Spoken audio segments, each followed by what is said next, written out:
also cancers, etc. And all these conditions are related to lifestyle. Today, unfortunately, the entire healthcare system is doing what is seen in this particular picture, where we are trying to mop the floor instead of closing the tap. That is, prevention of all these health problems is much easier following the lifestyle that is recommended in the science of yoga and Ayurveda. But we are trying to discover newer drugs, we are trying to discover newer methods of surgery, which is essentially not the solution for the problem. We are just trying to mop the floor. Okay. So, what exactly is the health crisis that we have? Lifestyle is the primary driver, non communicable diseases, which includes the names that I was talking about, whether it is diabetes, heart problems, or obesity. They account to about 70% of global deaths. And the root cause lies between sedentary habits, lack of physical activity, not doing things that are supposed to be done. Chronic stress, all of us today are stressed out all the time. The disruption of the circadian rhythm. Circadian rhythm is the way our body is aligned by nature through the 24 hours. So uh, we do not follow any method of sleeping or waking up, and that affects the immunity and the kind of diet that we're consuming today. So lifestyle is the primary driving factor when it comes to all the conditions, and essentially it is about, either bad food, stress, lack of sleep, bad habits, inactivity, unhealthy diet, etc. So if we want to consolidate all these lifestyle factors and talk about them, they can be categorized into these four major categories. That is the food habits or the wrong food habits, lack of physical activity, um, and also, the way we are resting, not just physical activity, but the way we are resting or relaxing, the indulgence into bad habits, and the psychological stress that we are undergoing. Now, all these problems, why are they there? If we're looking at the way it is, all of us know the example of Duryodhana from Mahabharata, and the statement that he gives, that I know what is dharma, but I am sorry I cannot follow it. And I know what I am doing is a dharma, but I am sorry I cannot withdraw myself from doing it. Now, this is exactly the problem that each one of us have. We're all Duryodhanas in some way or the other. We know that what I'm eating is probably bad for me, but I cannot stop myself from eating. I know that I should be doing physical activity every day, but I don't do it. So that's Sir, the there is no problem. PPT, sir. Please, there is no PPT, sir. We are Um, able to see. We are able to see, sir. Okay, okay, okay. okay. So we know what is right, but we perform otherwise, and therefore, um, and all along, I think it is the mind that plays the central role, because it is the wishful thinking of the mind that drives all these lifestyle problems. And therefore, we need to have a method of controlling the mind or regulating the mind. Okay, and that is very beautifully seen in this particular picture, where we are not there in the present. We might be in a beautiful space where there are, plants and there is a sunrise, but thinking about thousand things on this planet. Whereas we are supposed to be somebody who are supposed to be in that moment, being there. The whole swastha is to stay with yourself in that moment. And that concept today is very popular in the West in the name of what is called as mindfulness. Now, this whole idea of mindfulness is essentially what yoga talks about, what Ayurveda talks about as the concept of health. And that is why when it comes to discussing why yoga stands relevant today, It is the definition of yoga where we talk of yoga as mastery over the mind, whether it is chitta vritti nirodha or mana prashamana upayaha. Both of them essentially talk about how, yoga is not just doing some physical activity, doing some asanas, etc. It is rather regulating the mind that is driving the whole lifestyle. We spoke of those four uh, conditions that are the primary pillars of lifestyle, that is, wrong food habits, wrong physical activity or not doing physical activity, chronic stress, and bad habits. In the Indian wisdom, they are essentially ahara, vihara, vichara, and vyavahara. So these are the four lifestyle factors. If corrected, everything in terms of the health and harmony will be corrected. So Home we will, medicine. Excuse I'm sorry. me, please, everybody. Please mute, let us. Please listen. Niyati, Niyati Chitalia, ma'am, please switch off your mic. Yes.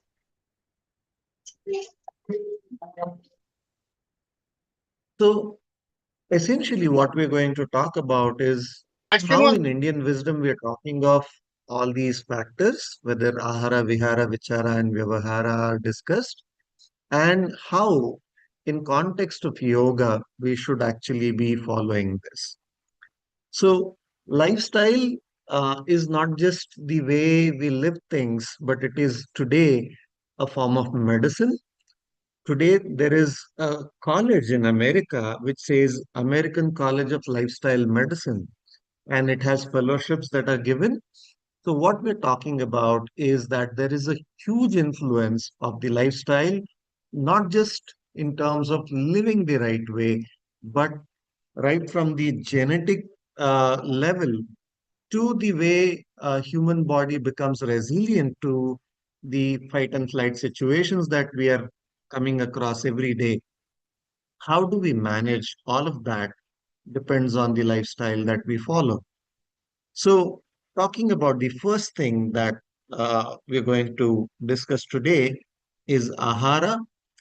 And when we talk of human being, we always say that we are the most intelligent animals on this planet. Uh, we forget that we are part of the nature. We always have spoken that yatha brahmande tatha pinde.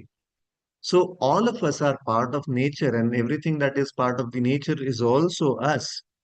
Unfortunately, human being is the only animal on this planet which does not want to follow any laws of nature.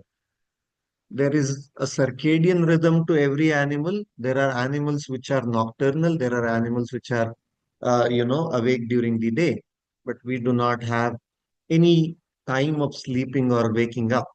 Although in the Ayurveda, we talk of Brahmi Muhurte Uttishte, you should wake up early in the morning and, carry on with your routine. That is the lifestyle that is recommended. However, when it comes to food as well, we are the only animals on this planet which eats whenever it wants. No other animal, even if the food is available, eats unless it is hungry. And that is where probably to just satisfy our tongue, we, spoil the rest of the body. And that's where the concept of pratyahara, coming from the Yoga Sutras, coming from the Ashtanga Yoga, is very important. How do we control, how do we regulate the immense desire to consume things? How the sensory input should not drive the way we live is very important. One of the things that we can definitely do if we want to be healthy as part of the lifestyle is eat only when we are hungry and not when we have the desire to consume food. Of course, there is the whole pathya, apatya, mitahara concept, but I think in the most contemporary understanding, what we should talk about is how we take the food as prasadam all the time. When we consume prasadam, we are not worried about what is the flavor, what is the quantity. We take it with utmost reverence for the food. And if food is consumed that way, I do not think there will be a problem that is associated with food. And what should we eat? Of course, the seasonal, regional, minimal processing of the food, but also yoga talks about, modifying the food to the sattvic way. Why is it important? Because the Upanishads tell us, specifically the Chandogya Upanishad talks about the coarsest part of food is removed as feces from the body. The subtler part becomes the flesh, but the subtlest part becomes the mind. And this is intriguing because the first two parts are spoken even today in modern nutrition. The third part is where the science is waking up today. We are talking of how the bacteria in our large intestine actually change our mood. And these bacteria are the ones which are very much related to the food that we consume. So there is a clear connection that science understands today about the food that we consume and the emotions that we have. But this statement, you are what you eat, is extremely important. And therefore, we need to move to sattvic food, which is very well described. The whole guna based description comes from Bhagavad Gita, where we should move to the sattvic food from the rajasic and tamasic type of food because they promote, the traits that are not so congenial for health or harmony. So please avoid rajasic and tamasic food and move to the sattvic consumption of food. Diet in itself can be a huge topic of discussion, but I think due to the limited time, let us that is Vihara. And it is about how we are keeping ourselves physically active. At the same time, how do we connect with nature? I spoke about this statement, Yatha Brahmande Tatha Pinde. The Panchamahabhutas that are around is what we are. And that's the idea that Ayurveda gives us. That's the idea that yoga gives us. That's the idea that naturopathic medicine gives us. And we had this beautiful tradition of Sandhya Vandana. For a lot of people, it could be a religious practice. For me, it's a health practice because when you are doing Sandhya Vandana, you are connecting with all elements of nature, all five of them simultaneously. You are touching water, your feet are grounded, you are, looking at this rising or setting sun. So the Agni Tattva is also there in the Vayu Tattva and the Akasha Tattva. And along with that, the mantras that are there are purifying the mind. So it's not just physical connection, but you are connecting with the Supreme. So this is not just a practice of you know orthodox nature for me. It is the Indian knowledge system that was driving health through Sandhya Vandana. Unfortunately, today when we're looking at nature, when we talk of Yatha Brahmande Tatha Pinde, we would want to be on the right side of this picture, but unfortunately we are going to the left side with a lot of pollution, global warming, and whatnot. Today we are experiencing a scorching summer in India, and who are to be blamed again? We as people who do not follow the Yama Niyama, who do not follow the social order. We want to use plastic for our convenience and create a problem for the generations to come. So I think there is always this social harmony that is an important pillar when it comes to yogic lifestyle, which we must start following. Coming to the other part of Vihara, which is physical activity, there can be different types of physical activity, which is isometric, isotonic, and resistance exercises. Isometric are essentially the stretching practices that are part of the yogasanas. Isotonic are the exercises where you are doing uh, exercises like walking or swimming or something like that. Resistance exercises are something like weights or push-ups or pull-ups where you are doing it against some resistance. And it's important that we have a combination of these practices to be healthy. What is the recommended dose of exercise? A minimum of 150 minutes per week or 30 minutes per day for 5 days a week is what the World Health Organization recommends. Why? Because today there is a new phrase in healthcare. We say sitting is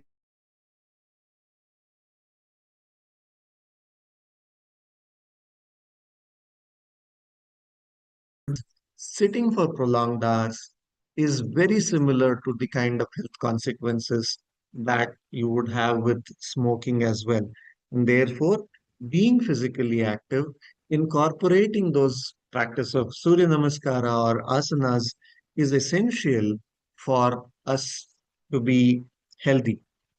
Now, when should we exercise? Either we should do it empty stomach. Again, we would refer to the way Ayurveda talks about it, Brahmi Murte Uttishte Ushapanam, and then you start doing your Vyayama. But if that is not practical for practical reasons, you might be busy with office or you have hours where you are traveling, etc., then have a gap of 2 hours from the meals because that is very important. How should we exercise? Warm up.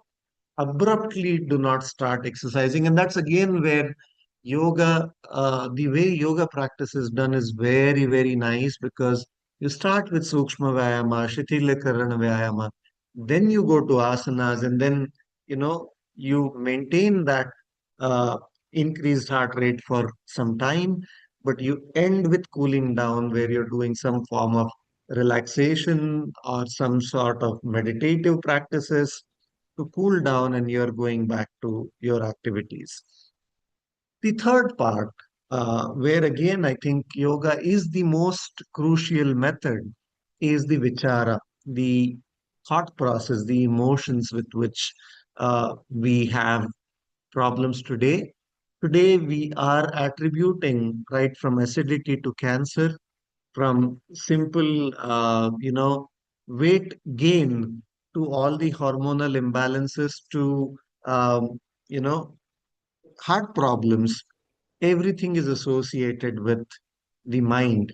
And again, Yoga Vasistha gives us a very beautiful analogy of the Adija Vyadi process of how physical disorders can be conceived in the mind, in the Manomaya Kosha. So, what is the solution?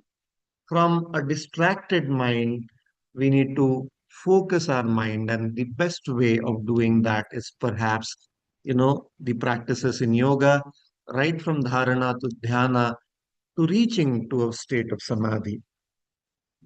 Mental health is a very, very important concept. I came across this a couple of movies. I'm going to show you pictures. This particular movie came a few years back. The name of the movie was Chichore, and this Hindi movie describes on how today children in schools and colleges are going through a lot of academic stress about results. uh, and then the whole movie is about, some student trying to attempt suicide, and his father and his friends are trying to work out methods of cheering that boy up. He says, तुम्हारा result decide नहीं करता कि तुम loser हो या नहीं, तुम्हारी कोशिश करती है. Your attempts are very important. Now, while this philosophy is very true, unfortunately, the actor who was trying his best to, in the real life, uh, avoid suicidal tendencies, committed a suicide. So Shansin Rajput died with suicide. So, how do we work on this mental health? One of the ways could be pranayama, dharana, dhyana is of course there.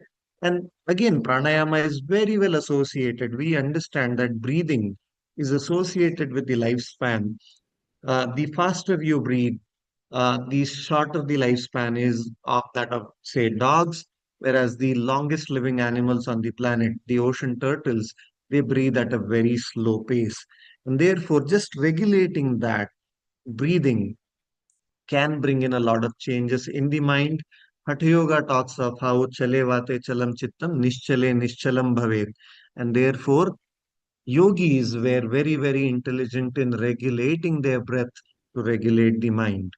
So we have multiple ways that are described in the path of yoga for mental health, be it pranayama, be it the asanas, or be it the direct engagement of the mind through dharana or dhyana. The last part would be vyavahara. And a lot of times when we talk of vyavahara, it is the social connect that we have and how ethical do we live. And that is where probably yama niyamas are extremely important. It is not just for, it is not through the Charvaka's philosophy that I will live my life the way I like because I have got one life. But how do I create that social harmony? Today, the world is in a tremendously stressful situation. We think, okay, there is a one country fighting with another somewhere not in India, but our kitchens are what is suffering. And that's where the whole world is connected as one family. And again, this concept is not new to the Indian wisdom. We always have spoken of Vasudhaiva Kutumbakam, where if I want to take care of the larger family that I have, I must follow the ethical action and social harmony. And it is about the attitude that I have and the companionship. The attitude, again, can be defined by one analogy of a story of three construction workers. There was a construction of a temple happening, and there were three workers over there. Somebody went and asked, "Hey, what are you doing?" One worker, very disinterested, said, "You can't you see what I'm doing? I'm, struggling in this hot sun, trying to put these bricks together." The other one says, "Oh, I'm trying to make my life. I have my family to feed." The third one says, "Oh, I'm trying to construct a beautiful temple." So it's the attitude, the same activity can be perceived in different attitudes, and that's the vyavahara for each one of us. It is our choice, and the yogic method can actually change everything. Another beautiful movie, I'm sure many of you must have seen this, a classic from 1970s, uh, Anand. There is a very beautiful dialogue that there are multiple dialogues from this movie that can actually be PhD thesis for multiple people. But something that inspires me all the time is what Rajesh Khanna tells to Amitabh Bachchan. He says, "Zindagi badi honi chahiye, lambi nahi." It's not how many years are you adding to your life, it is how much of life are you adding to the years. And that's the attitude that we need to have for life. And that's where somebody who is not an Indian a scholar per se, but his thought process is very Indian. Viktor Frankl, an exponent of psychology, uh, you know, had to go through a lot of difficulties being a Jewish person in the Hitler's time, uh, came out to be one of the greatest neuropsychiatrists in the world. He gave a theory of what is called as logotherapy, a beautiful book that I would recommend everybody to read. His autobiography called Man's Search for Meaning. One of the dialogues of Frankl says, if you know the why of life, then you can survive in anyhow. Unfortunately, today we are dealing with a lot of how, and that search for meaning, the purpose of life, is what is the Indian philosophy, what is the yoga philosophy all about. The other part is companionship, and again, I watch a lot of movies. One wonderful movie, English movie that I recommend all of you to watch is Castaway. It is somebody who's on a FedEx plane. crashes on a lonely island and he's alone for years together. And there is a ball in that cargo that the FedEx was, transporting. He creates a face just to talk. Human being, we often say we are social animals, and without being social, we cannot survive. But when it comes to doing things for society, unfortunately, we are very selfish people. And that's where the Yama Niyama comes into picture, that I don't have to lead my life for a selfish motive. I don't have to lead my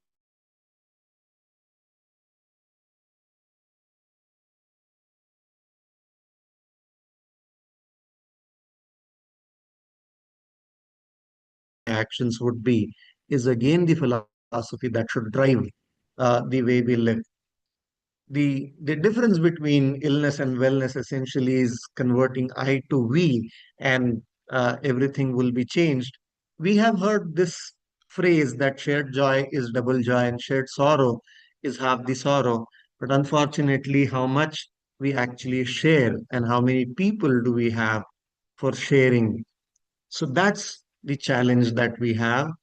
If we are rooted in yoga, while the journey is to self, but you always would connect with like-minded people.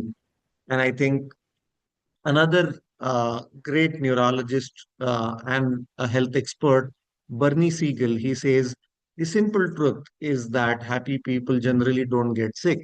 And therefore, it's the attitude and the companionship that is going to drive. Uh, I again love this person, Nick. He has a book. There are videos of this person on the internet. You can just type no arms, no legs, and no worries. You can be pathetic in a situation where something is not available, but you can also be happy. It's the attitude that makes the difference. It's the yogic attitude with which we need to live our lives. And I think I am going to perhaps conclude. This is going to be my second last slide. Again, going back to Viktor Frankl, he says, happiness is like a butterfly. The more you try to catch it, the more it flies away. The focus on other things, the happiness will come and sit on your shoulders. So, unfortunately, we are trying to seek happiness today in the world outside, whereas the happiness is within. And that's the whole core of yoga philosophy, that you establish yourself in the self. And when you do that, you are swastha, that is healthy. So, if I want to implement this uh, lifestyle based on rooted in yoga, rooted in Ayurveda, rooted in the Indian wisdom, the Indian knowledge system, how do I start? Very simple. Start with ahara, because all of us do things the way we do things for a good meal. Introduce sattvic meals in your food. Avoid meals 3 hours before sleep, and eat when you're hungry. Start syncing your rhythm, biological rhythm, with nature. Wake up with the sunrise and try to sleep early and meditate in the most serene environment that we can have early morning. Swadhyaya is a very, very important part of the whole yogic journey. And it's not just about looking at the scriptures, but also studying about yourself, connecting to yourself, and do everything that we do with an attitude of seva. In the institution where I sit, our founders, Dr. H.R. Nagendra Guruji, he always talks about perform at least one act of selfless service every day without expecting any fruits of rewards. And that will change the vyavahara that we will have. I think that's the take home that I have for all of us. And this is more of a reinforcement that I have for myself, that I should live this life for being swastha. Thank you so much for this opportunity to talk to all of you. I hope this presentation would be of some use uh, in beginning this wonderful conference that all of you have gathered for. If there are any questions, I'll be happy to take them. Thank you so much. Thank you very much, sir, for that enlightening and inspiring address. Your valuable insights on yogic lifestyle and harmonious living uh, have truly enriched this inaugural session. And I personally gathered so many things from you today. We can start how we can be in a yogic lifestyle. So that definitely it is a blessed one to listen to you. And if anyone have some questions, means please ask, sir. Sir is. Raise your hand. Then I will allow to unmute themselves. Sir, it was a great session. The points you covered, and more than that, the way in which you delivered your tone. So it actually it entered into our minds, sir. It was really very great listening to you. So many aspects you covered, right from practice. So all the things I do not know how to express, but it was a very great session. Thank you very much, sir. It was very nice. Thank you, ma'am.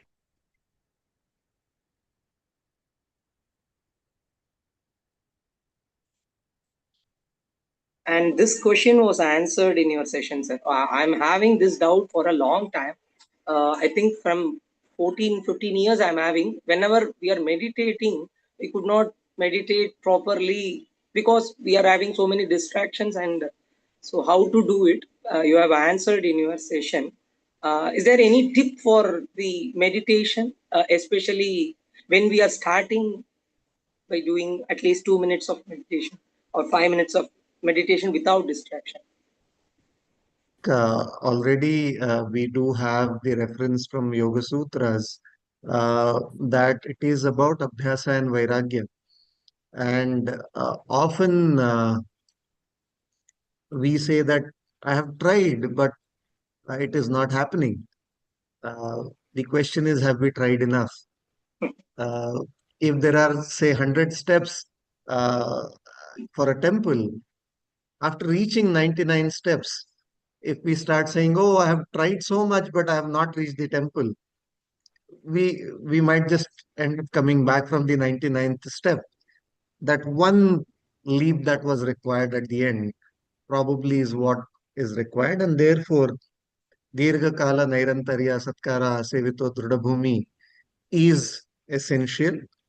Also, avoiding distractions is definitely there. Uh, but sometimes the distractions may not be visible to you, which is probably because of the food that we are consuming. Our mindset is not there in the sattvic mode. So, a lot of times people come to this campus for seeking health in Bangalore, our campus. And one immediate benefit that they start feeling calm, even when the sessions have not started. Of course, the environment of the campus itself is very sattvic, so that is definitely there. But the food makes the whole difference. Okay, so creating that congenial environment is something that is required, and doing the practice consistently without fail is something that is going to be beneficial. Thank you. Thank you. Is there any other questions? Shall we move on?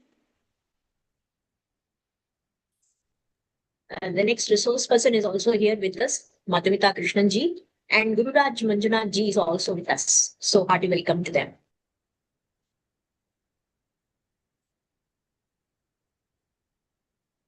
We will take one or two more questions if there are genuine questions, like Guru Prasad had asked.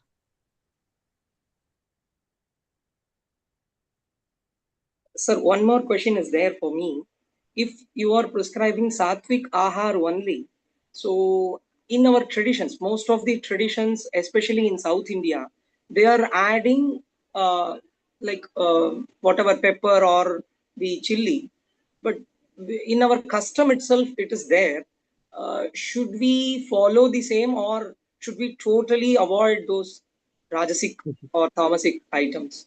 I think Dr. Manjunath will be able to answer that better when Ayurvedic ahara is discussed. Fine. A lot of times it is based on the purpose. Hmm. Uh, it's not that while we want to be sattvic, we are talking of being predominantly sattvic. Hmm.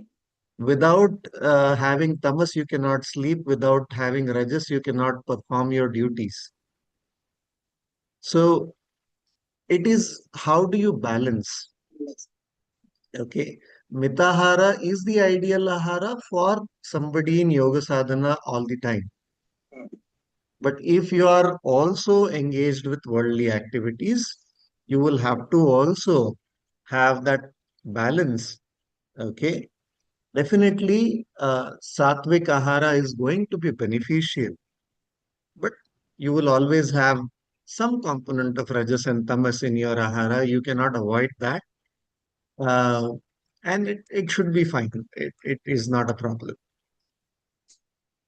We are talking of predominant quality of the food rather Hmm. than talking of individual components.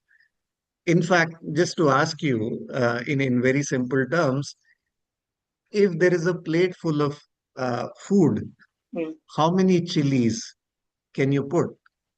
How much of pepper can you add?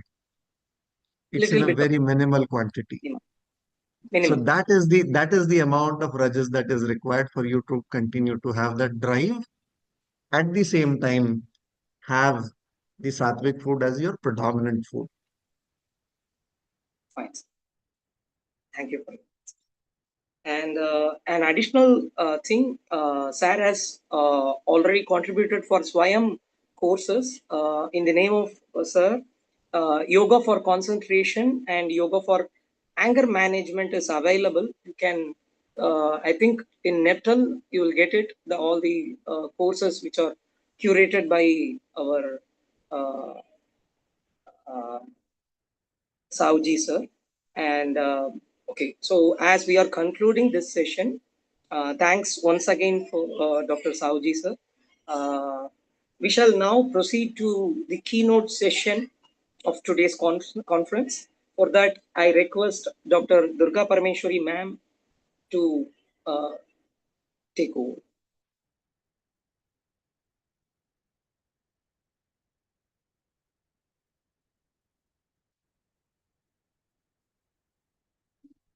Ma'am, are you there?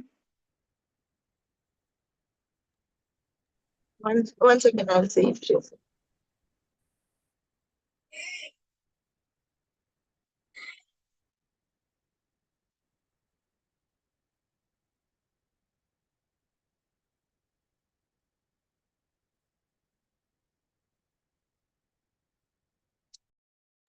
Hope she's not there, Anusha. She's there, ma'am, she's there. Parliamentary is here. And please unmute. Durga. Yes, I'll try it.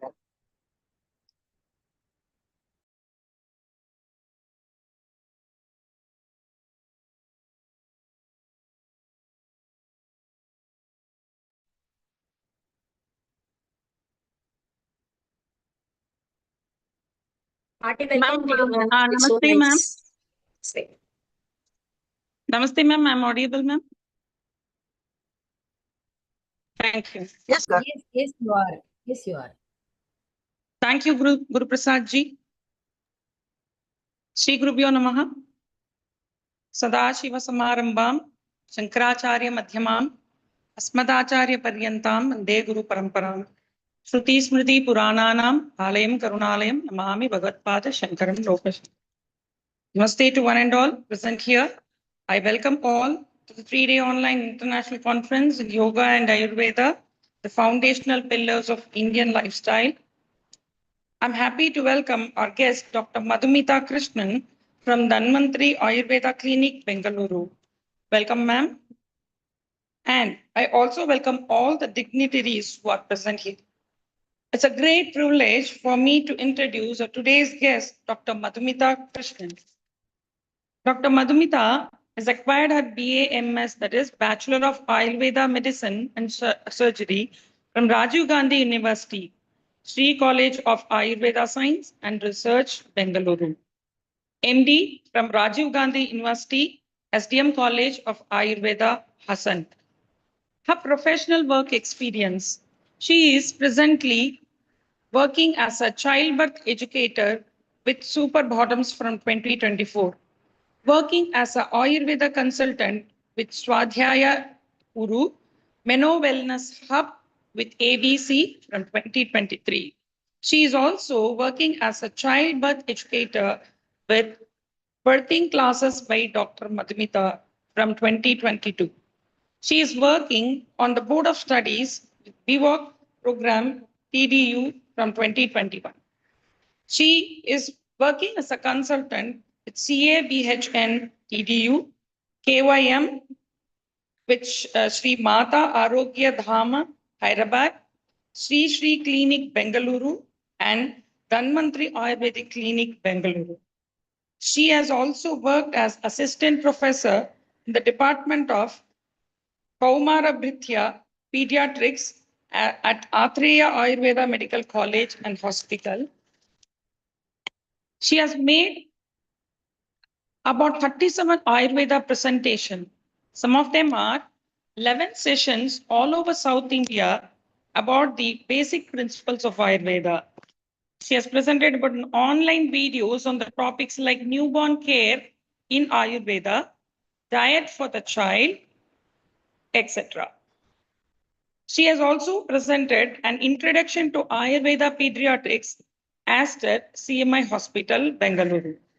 Some of her field visits.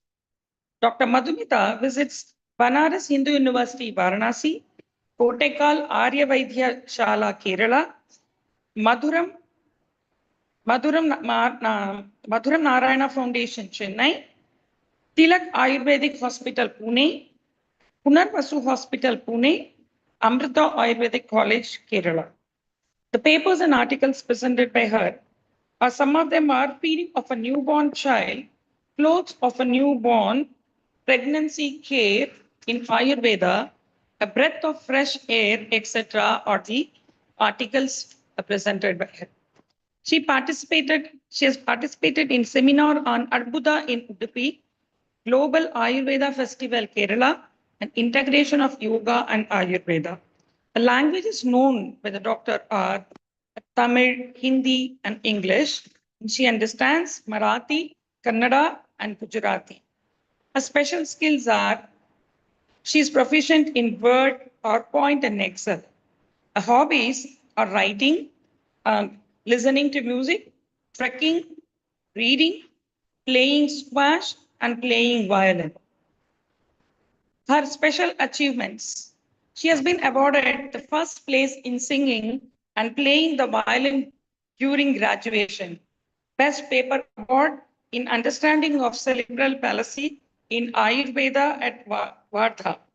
Best Paper for General Seminar on Cerebral Palsy. She got a medal and certificate for A grade in Kaumara Britya, post-graduation. We are happy to welcome such eminent personality as our guest. I now request Dr. Madhumita Krishnan to take over the session and present the keynote address on the topic Ayurvedic nutrition. Hello, everyone. Good morning. I hope I'm audible. Thank you so much for that very extensive, extensive way of introducing me. I would, at the outset, thank all of you for this wonderful opportunity. I think this topic is very close to my heart and something which I have been working on for quite some time. And just after the previous session where we talked about holistic health and how Ayurveda as well as yoga has such an important role to play in the lifestyle and health of an individual, I think we're going to focus a little more on my session just on the Ayurveda nutrition part of it. There are a lot more sessions which are coming up, which I'm sure will take you through the holistic approach. I thought I would do that too, but then I saw that there were too many. So then I said, okay, let me just focus on the nutrition part. So with that, let me just start off with the certain basic concepts of how Ayurveda looks at the individual itself before we move into how food is understood in Ayurveda. So whenever I think people want to understand about food in Ayurveda, naturally one of the aspects which come about are traditional practices, because we don't realize how much of our traditional practices actually come from the sutras or the explanations which are there in the classical texts. This could be the Upanishads, it could be the Bhagavad Gita, and also it could be the Charaka Samhita, the Sushruta Samhita. Today, I am primarily focusing on references and information which is available in the Ayurveda classical texts, but there are a few references of the Upanishads also, right? The first aspect which I want to bring about here is to say that this topic itself for me started off as a conversation with my mother as well as my grandmother, because I think each one of us have a kitchen obviously in our house, and the amazing food which we generate from that has certain ideologies which are behind it. It could be the preparation of a simple home based meal which contains a rice, a rasam, or a sambar with a vegetable, or it could be for a festival, a celebration. And naturally, we see that for each festival, for each celebration, there is a completely different combinations of foods which come about. So these were questions which probably many of you had, but I personally asked my grandmother, because when she was making these lovely prasadams, I used to enjoy it definitely. But I always used to have this question: why do you make this for this specific festival party? It is so much of effort, because I think people who have created these menus know that it is not a easy job making a korkatai, or what we call as a modak, at a home base level, or what you make for a special celebration, even like a wedding food. There is a principle and there is a lot of effort that goes behind this. And they will always say, okay, when you're making this particular dish, it could be the famous Mysore pak, where they will say without the ghee there is no point making it. Or if there is some other sweet, and that's why people laugh about it now, and they say, oh, Indian sweets full of sugar and ghee. But is there a logic behind that? These were aspects which I think people are curious about, and that's where this topic kind of started from. And I think the first and foremost aspect which I want to start off with is to say that we, as the my previous Dr. Apar had mentioned, the understanding of the individual itself is slightly different in the traditional sciences, or what we call as Ayurveda, Yoga, Unani.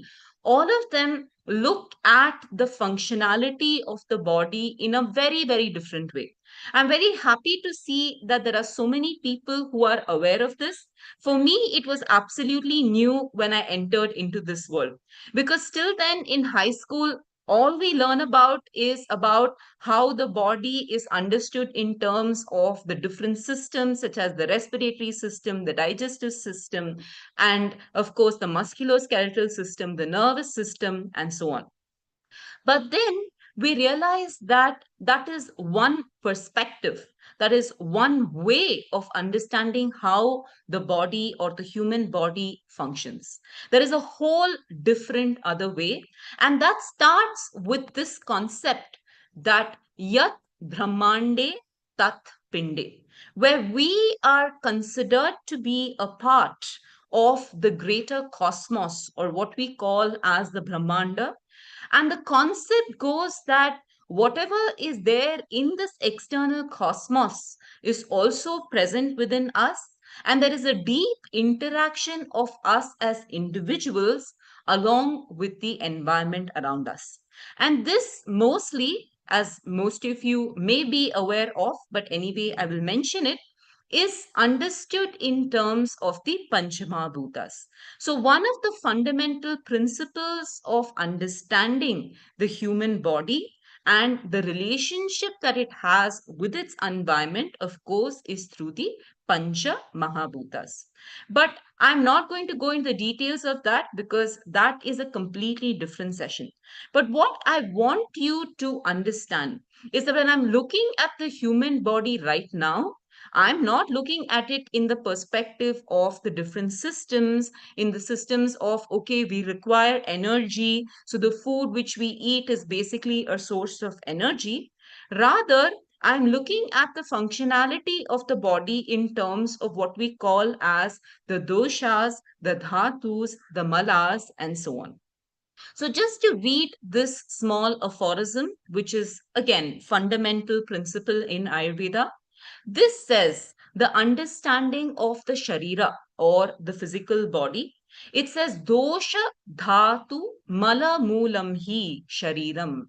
So, the understanding of the functionality, the health, the disease, the physiology, the pathology of the person who we call as Sharira is dependent upon understanding the functionality of these different components, which we call as the Tridoshas, which are Vata, Pitta, and Kapha, the Dhatus, which are considered to be the seven fundamental structures which make up this physical body, starting from the Rasa Dhatu all the way to the Shukra Dhatu.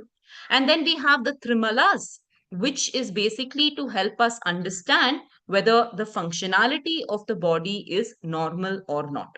So the concept is very simple, where it says if these 13 components are functioning within their normal limits, then naturally the person is considered to be healthy.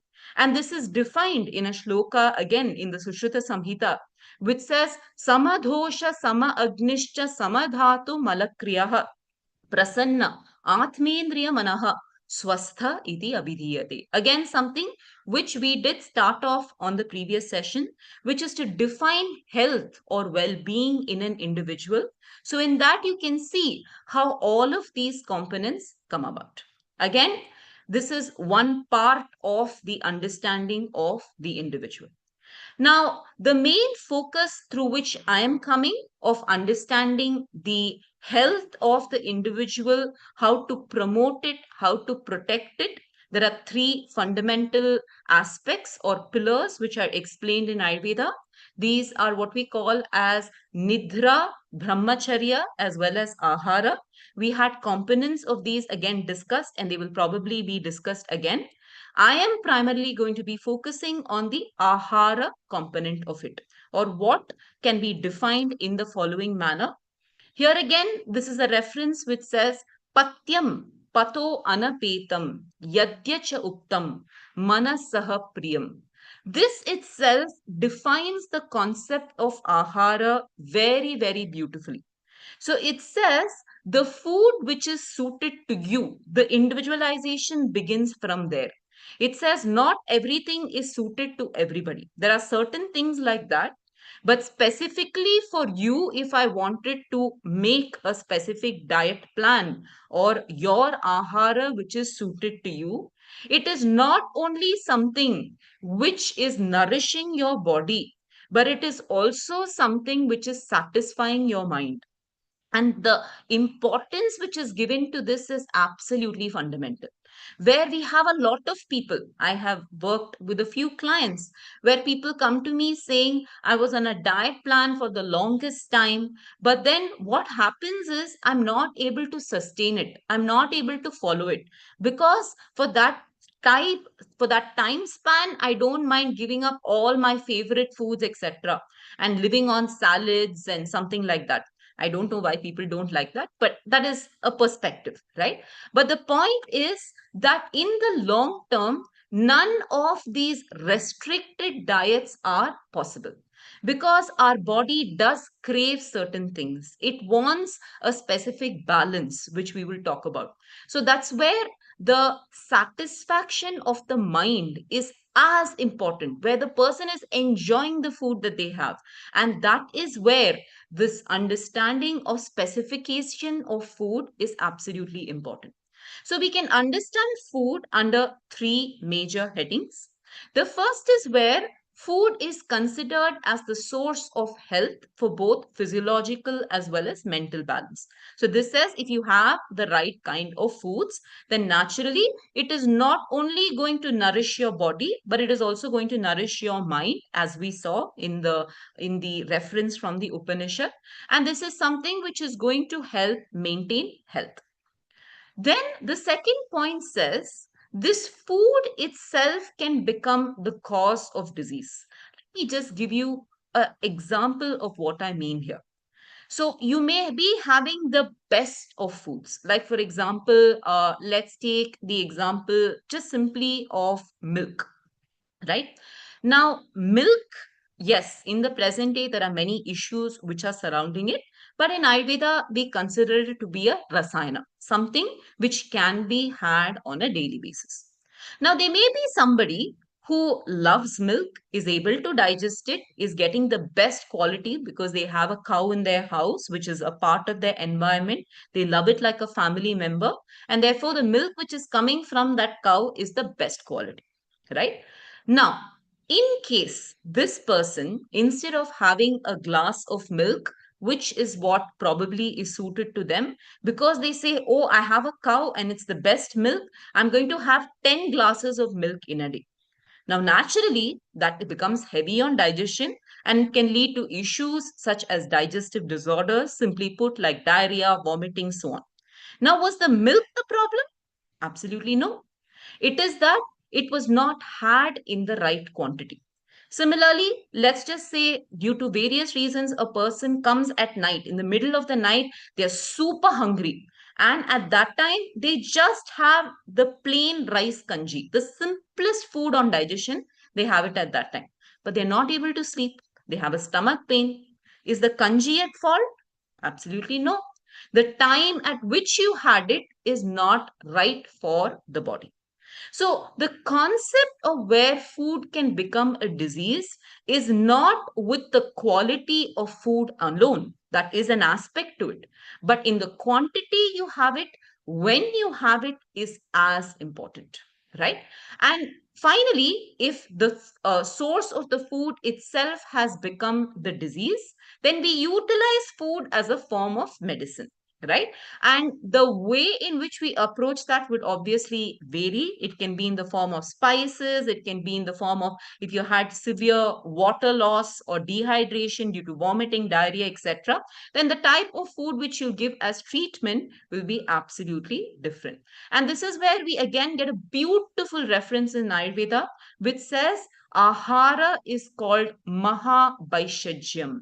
It is the greatest medicine in the world if you have it in the right way. So there is a famous saying which says, let food be thy medicine and let medicine be thy food. Concept being, if you have food in the right way, in the right quantity, at the right time, then there is no way in which any imbalance can come within your body, which is essentially what everyone is talking about. That don't just indulge in the sensorial aspects of the food, but also primarily the body requires it, which is presented as hunger. Okay, so this again is just a comparison because here I am talking to people who have been exposed to this.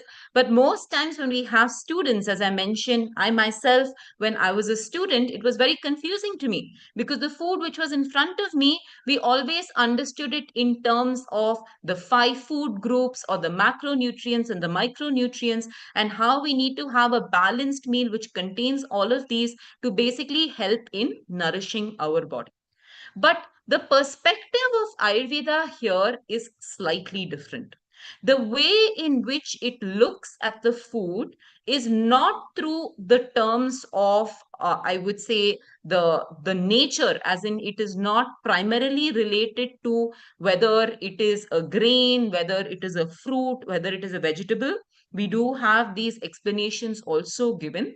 But the primary explanation and the most important one, or I would say the importance which is based, is on the perspective of the rasas or the tastes, which they call. So they say the explanation which is given in the Ayurveda text is Shad Rasa Ahara. So it comes under the principle of Nitya Sevaniya Ahara. It says if the simplest or the easiest starting point I wanted to give you to help you start on your journey of having a healthy meal, ensure that all the 6 tastes are there in your meal. What are these 6 tastes? Madhura or sweet, Amla or sour, Lavarna or salty, Khatu as in pungent, Tiktha as in bitter, and Kashaya or as in astringent.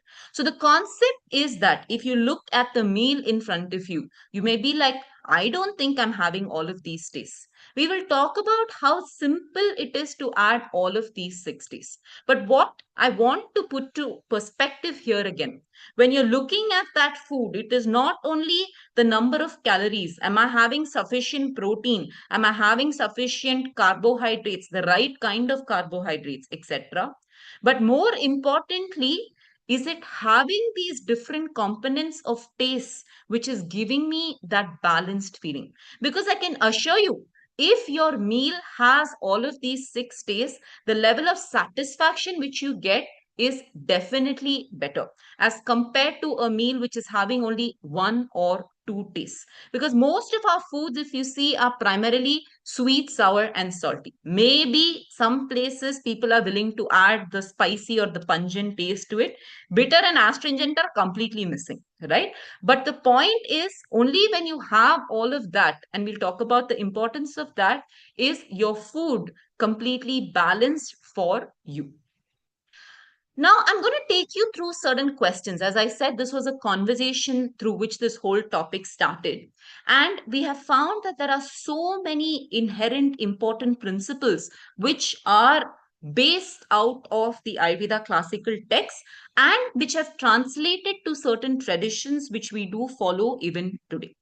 So let's start with the first question.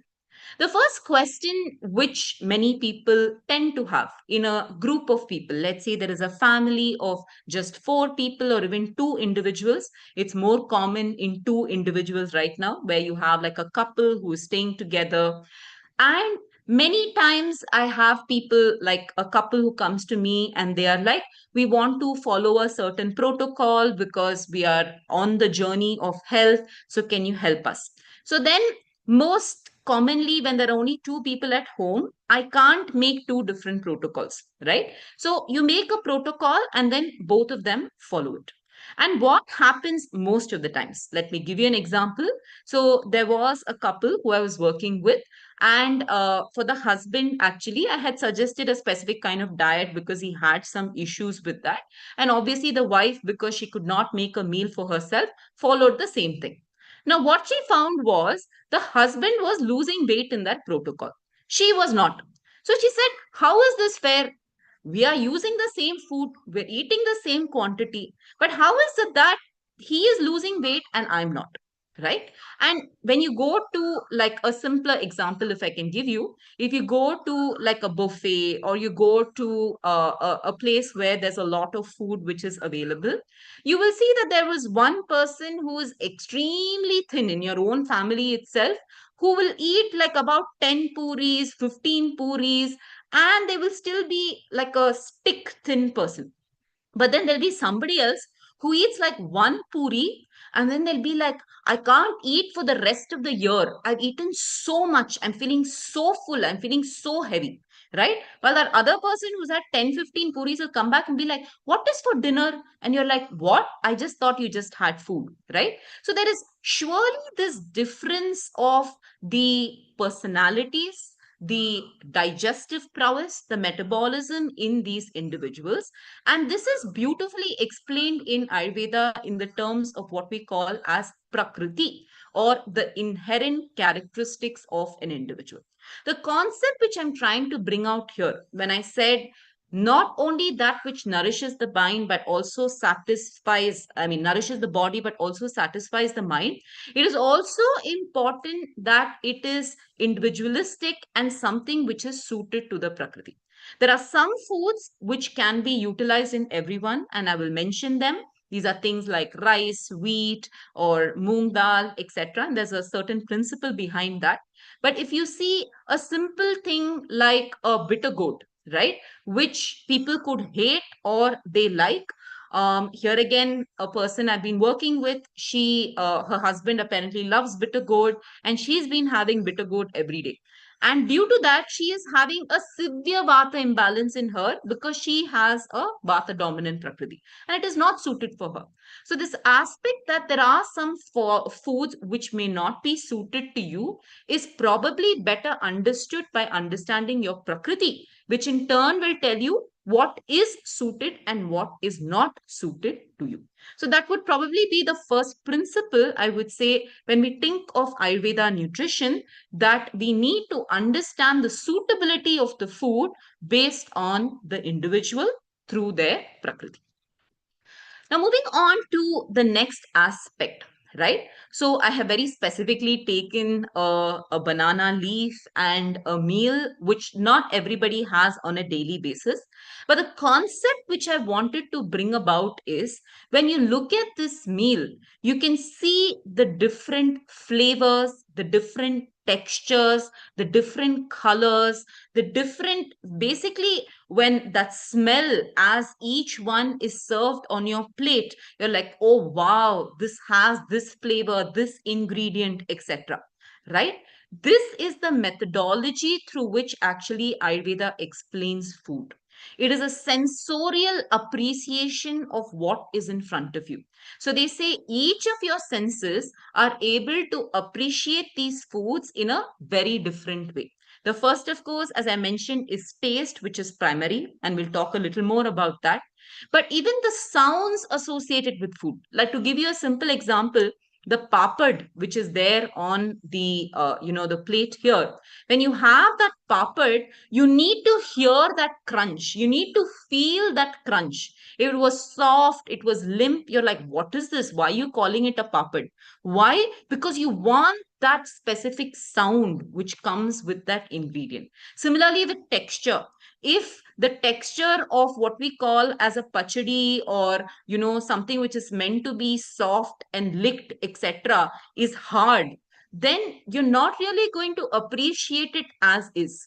Or when you're making the rice itself, the texture of the rice which you make for a rasam sadam, or the combination of a dal rice or a khichdi, versus the rice which you'll make for a fried rice, is absolutely different. If you use the rasam rice, it's the same rice, it's just that it's much softer. But somehow you just don't enjoy the fried rice. You're like, what is this? It's so mushy and not something which I'm appreciating. Not because of the taste. The flavors are the same. It's only the texture which has changed, which is not allowing you to appreciate it the same. Right? The next aspect, of course, shabda, sparsha, which is basically the sounds, the touch, the textures, which we spoke about. Then the look of the food, the way in which it is addressing. As you see, nowadays they talk about a colorful plate of food. Naturally, when you have different colors on your plate, it looks more exciting, something which you feel like having, tasting, experiencing, right? So that aspect of it is also brought about here. Of course, the rasas, as I mentioned. And finally, the gandha, the smell, even the smells of these foods, when you are, taking, right now it's mango season, everyone is enjoying this tropical king of a fruit. What do we first do? We take that mango and we smell it. Is this ripened or not? Just the sense of smell tells us whether it is ready or not, right? So that aspect is also important when it comes to food, that appreciation, enjoyment, and so on. So these are various aspects of the food, which again, I would not get into because of lack of time. But instead, I will focus on the most important takeaway which we can have from this session, which is to talk about the Rasa Panchaka, which is one of the fundamental ways through which Ayurveda describes the ingredients of food ingredients. As I said, the fundamental and most important one are the Shadrasas or the six tastes. Then you also have gunas, which are called the 20 biophysical properties. These are things like, let me give you an example. When you have a, a kanji, right? The way that makes you feel versus when you have like a biryani, right? So that is a light versus heavy sensation. Same ingredient, but methodology of preparation is absolutely different. Similarly, when you have like you're feeling very thirsty, you drink water. Why? Because that brings about the moisturization or the snigdatva inside your throat. Or when you're feeling thirsty, you're not going to go have a handful of peanuts. Why?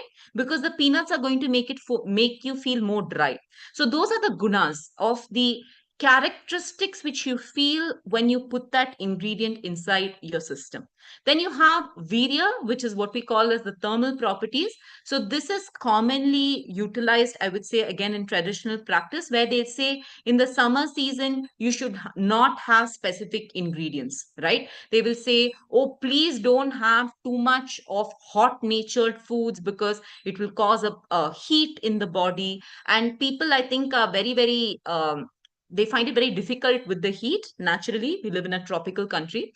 But the point is, there will be some people who say, oh, I really love mangoes, but then because it tends to heat up my body, I don't have it at all.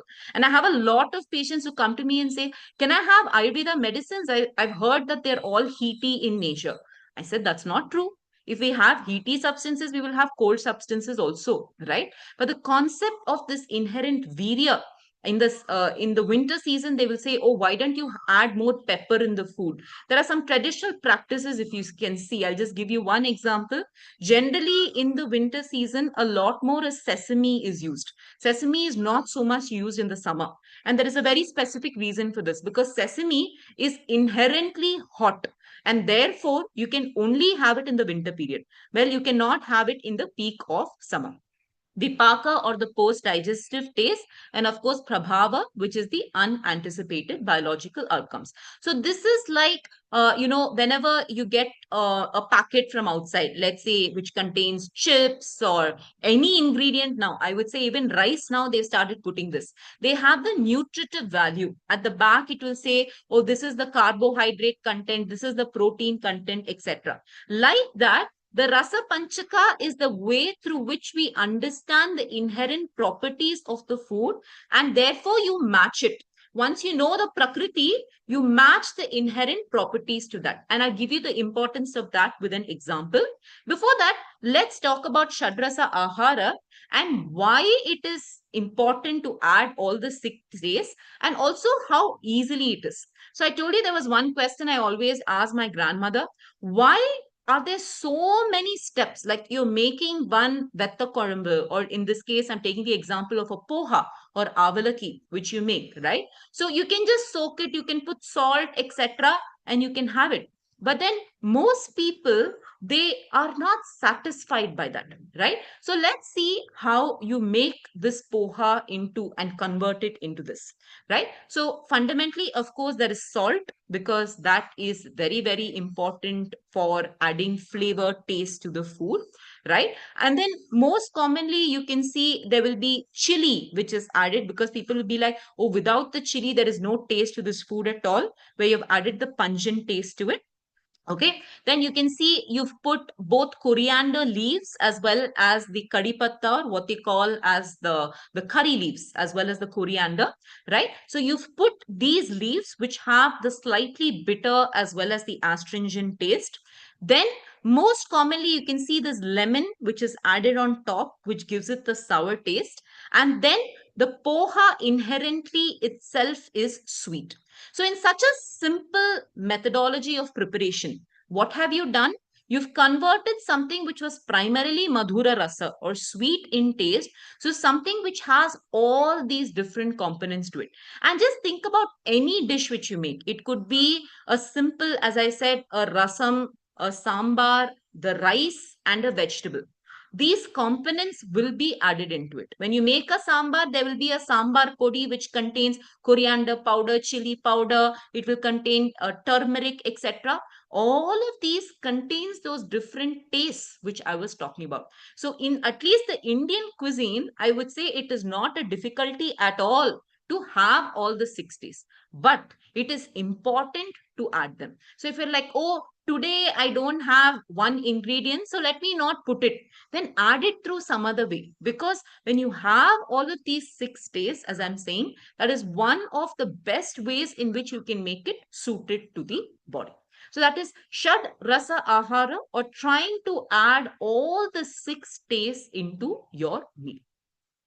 Now we will move on to another example of a Rasa Panchaka through again a question which I have many patients, I would say, have asked me. So this is something which people observe. They say when you take the traditional Indian diet, particularly for people who are vegetarian, one of the major sources of protein or food for them is the dals, right? So there are different types of dals or pulses. You have what we call as the moong dal, the tur dal, the masoor dal, and so on. So most people, when they're talking, they will tell me after a point in their life, they will say, I have seen that the moong dal is best suited to me. I can have it every day in any form. It does no problem to me. But if I have a tur dal or I have some other dal, it is not suited to me. Why? Right? So this was a question. So let's try to understand.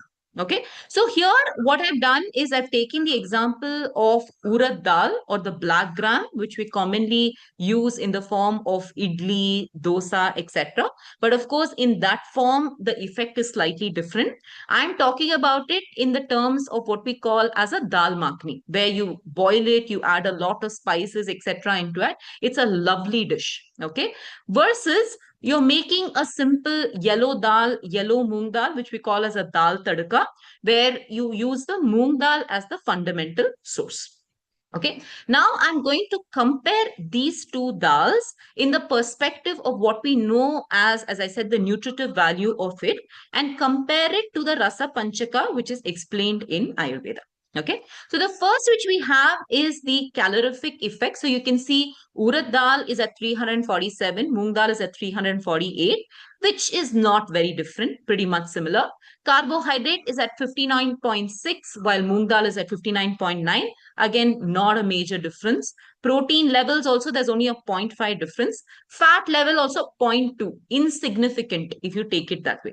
So ideally, by looking at these numbers, what does it tell us? There should be no difference the way the body reacts to this, because calorifically it's almost the same, and the nutritive values also of both are exactly the same. Meaning whether you have it as a dal makhni or you have it as a moong dal, you should be experiencing it and enjoying it and digesting it in the same way. Now let's compare it to what Ayurveda says. Okay, so as I said, it is described in terms of rasa guna virya vipaka, and urad dal is basically called masha in Ayurveda, and moong dal is called mudga. So the rasa of the masha is madhura, or that which is sweet in taste, while the moong dal has a combination of astringent as well as sweet. When we talk about the guna, the urad dal is unctuous as well as heavy, snigdha and guru, while the moong dal is ruksha and lagu, that is, it is drying as well as light in nature. Virya, urad dal is hot, moong dal is cooling in nature, and the vipaka, while the urad dal has a sweet post-digestive taste, which means it primarily increases the kapha dosha and the pitta dosha, the moong dal has a katu, which makes it much lighter on digestion. So if you can see through the Rasa Panchakas, these two dals are almost exactly opposite in nature, which is where in Ayurveda, we see on a daily basis, moong dal is considered to be something which a person can have. But urad dal, they say, is not something everybody can have on a daily basis. And the inherent properties describe this, right? And that's where when people now ask me, okay, why is it that it's not suited to me? You can see the difference right here. In the experience, in the effect that it has on you, you are able to identify the different effects due to the inherent properties. So that is why understanding the Rasa Panchaka is also important, and maybe it will give you an answer as to why is this ingredient not suiting me? Till now, everybody has been having it and it's never been an issue. Why am I only an exception? Could probably be better answered through this. Now, moving on to the next one, which is Karana, right? Now, when we talk about Karana, these are processing methods which we commonly utilize for, again, many ingredients which we use, right? And I just like to take you through a few examples and how that varies the experience which you have. So I'm going to start with raw rice, which is uncooked. Now, most of us don't consume it in this form because it's not digestible. And actually, if you have raw rice just as is, it is called a condition called paika, eating non-nutritive things, because it can actually cause indigestion, vomiting, diarrhea, and so on. Okay. So looking at it from the Mahabhuta perspective, what I'm going to say is we are starting at the level of Prithvi, right? Where the uncooked rice as is very heavy, and it is that way not something which you can eat because it is dominant in the Prithvi Mahabhuta. Now, I must tell you, all foods, everything is made up of the Panchamahabhutas. It contains all five. I'm only saying it has a dominance. It does not mean it does not have Jala, Agni, Akash as well as Vayu. I'm only saying it has a dominance of Prithvi. Now, let's say we take this ingredient and we convert it into cooked rice. Okay. Now, what is the major change that happened? The minute you added the Agni and you cooked it, it became easy on digestion, light on digestion, etc. So just the addition of that Agni aspect to it changed the nature in which the body utilizes it. Right. So that's where this Karana or the methodology of cooking also has an important role to play. Very important role to play. Now, let me give you another example. So there is a traditional practice again in the southern part of India that whenever you make a pongal or a khichdi, what they'll do is they will dry roast the rice and dal first. They will directly never cook it.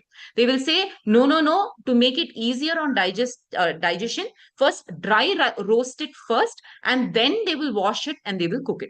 Right. And I always used to wonder why only pongal? Why don't you do it for anything else? Right.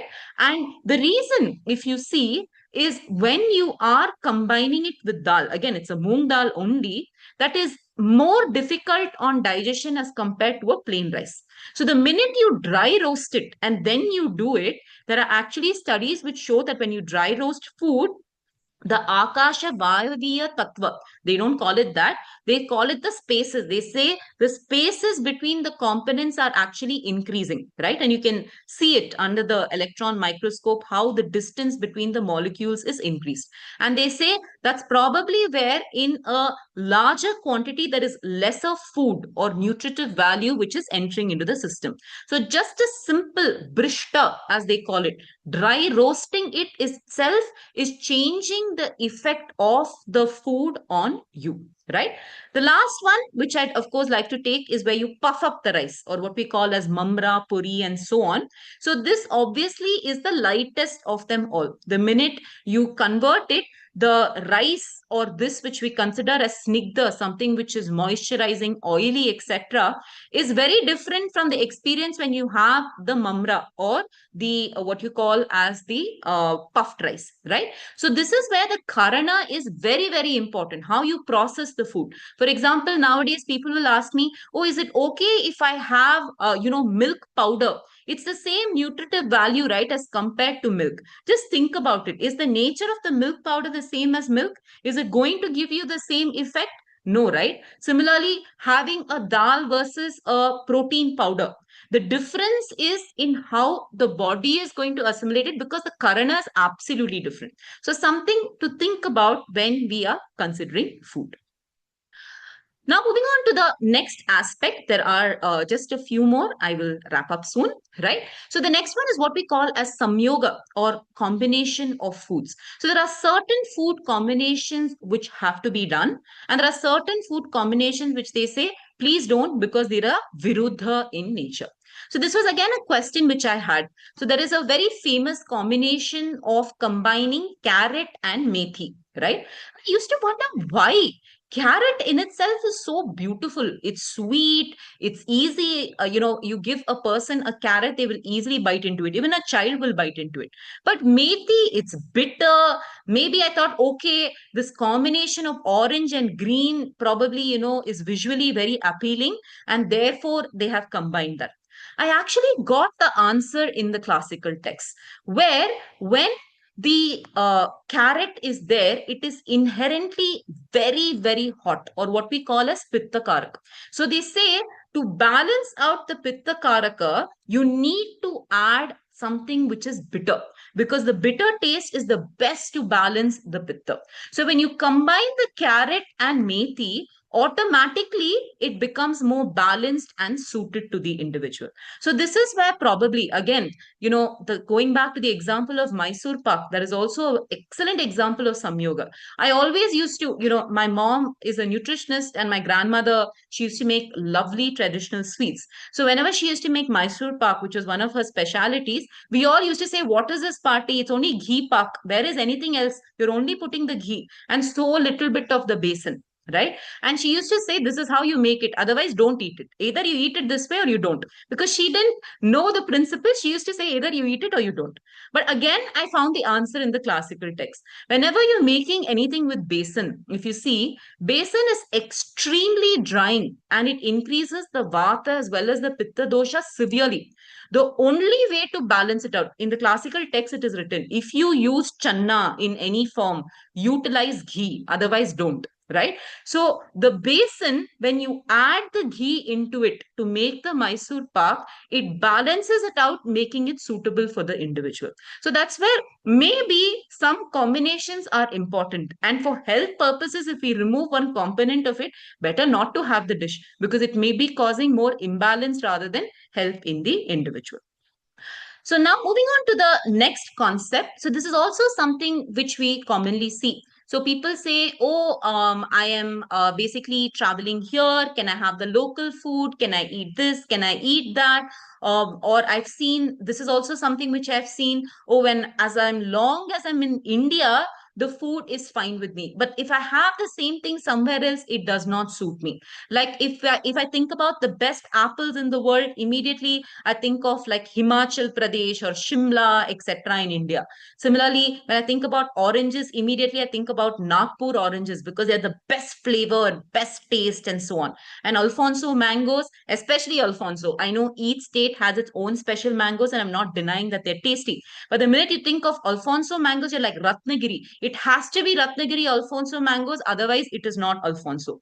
Or methi, which is called kasuri methi, because the best methi actually comes from a place called Kasur, which is no longer a part of India. But the point is the flavor, the taste, the effect that it has, the best comes from these different parts. Why? Because that desha or space has a specific role to play in improving the quality, the nutritive value, the taste, the flavor, and all of that, which is where an apple, you can try to grow it. Like here in Bangalore, we are trying to grow strawberries. We do have strawberry farms. But if you taste the difference between the Indian strawberry and a strawberry which comes from the US, you know the difference, right? So that's where tropical get the Mexican mangoes, or we have the Australian local mangoes, which they try to get. But the taste is not like the Indian mango, because that soil is required, that flavor, that the environment is required to ensure that that specific ingredient is the best from that place, which tells us that probably certain places it's important. The cuisines in India itself, if you see 100 kilometers, every 100 kilometers, the cuisine changes. Why is probably due to the inherent practices and the nature of that particular desha or space. Now, moving on to Kala, this is a very big topic. I will simplify it by again a question which I commonly had. So, one of my favorite dishes is actually the combination of what they call makhi ki roti and sarson ka saag. Makhi ki roti is basically corn which is made into rotis, and sarson ka saag is mustard leaves which is made into a vegetable. So, I used to wonder, is it that corn is not available the rest of the year, or sarson, or basically the mustard? It is available throughout the year. But whenever I go to a Punjabi restaurant, it will be written seasonal, right? So I used to wonder, what does this seasonal mean? Then I got the answer again, which basically tells us that sarson ka saag, that is basically the mustard leaves, are so hot, the body cannot digest it at any other time except during the winter season. And similarly, the makhi or the makhi ki roti, the one which is made with a corn, is also so heavy on digestion. Your metabolism is at its best during the winter season, which is why that is called a winter specialty. So many of our festival prasadams, if you see, are so beautifully curated to match the seasons, such that it is the best form of prasadam which you can have during that time. Just to give you a very simple example, because I'm running out of time, in Ramanavami, the panakam and the nirmol which you have, versus in the Deepavali, the milk sweets as well as the fried substances which you have, cannot be switched, because those are meant to be had in those seasons for a specific reason. The second last one is basically what we call as Rashi. So we did talk about how it's very important to have food in a proper quantity, neither too excess nor too little, right? So there are two perspectives in this. So they say one third, one third, one third, which is there in both the, actually mostly the Charaka Samhita, while Ashtanga Hridaya mostly talks about one fourth, one fourth, one fourth, where they say that half should basically be solid food, quarter should be liquid, and one quarter should be left empty. The concept of leaving empty is beautifully explained in a series called The Blue Zones of the World. So the concept behind the blue zones is to understand how people in certain places tend to live for 100 years as compared to other places. And one of the fundamental things which they found in all of these places is that people don't eat to their full capacity. They eat to 75 to 80%. So the more you actually fast, not fast as in not eat at all, but the more you reduce and have a proper reduced quantity of food, that itself is something which maintains your metabolism and digestion and ensures that you have a good long life. And the last aspect which I wanted to discuss here before ending for today is a simple thing which is called Upayoga Samstha. So they say you may be having the best of foods, you may be having it from the best of places, the best sources, etc., which is suited to you, all of that. But there are people who are constantly on the run. Oh, I have to catch a bus. So on the way, let me just grab something, and you can see them eating and going. So is that better?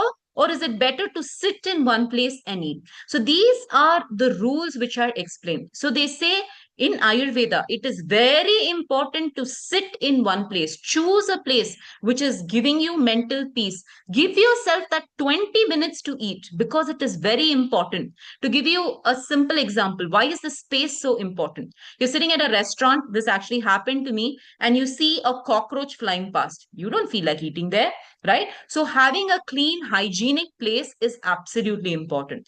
Or it could be as simple as focusing on that food. Why do they say sit down and drink water? Don't stand and drink water. The concept is when you're standing and drinking, you're mostly just like pouring it inside and not focusing on it. But when you sit and do that, you're focusing on drinking the water. And that focus is absolutely important, because if you're, and this is a mistake even I make, I'm not saying no, when I'm sitting at my meal, I'm looking at my phone, I'm like, oh, let me answer this message this person asked, I forgot to do that, right?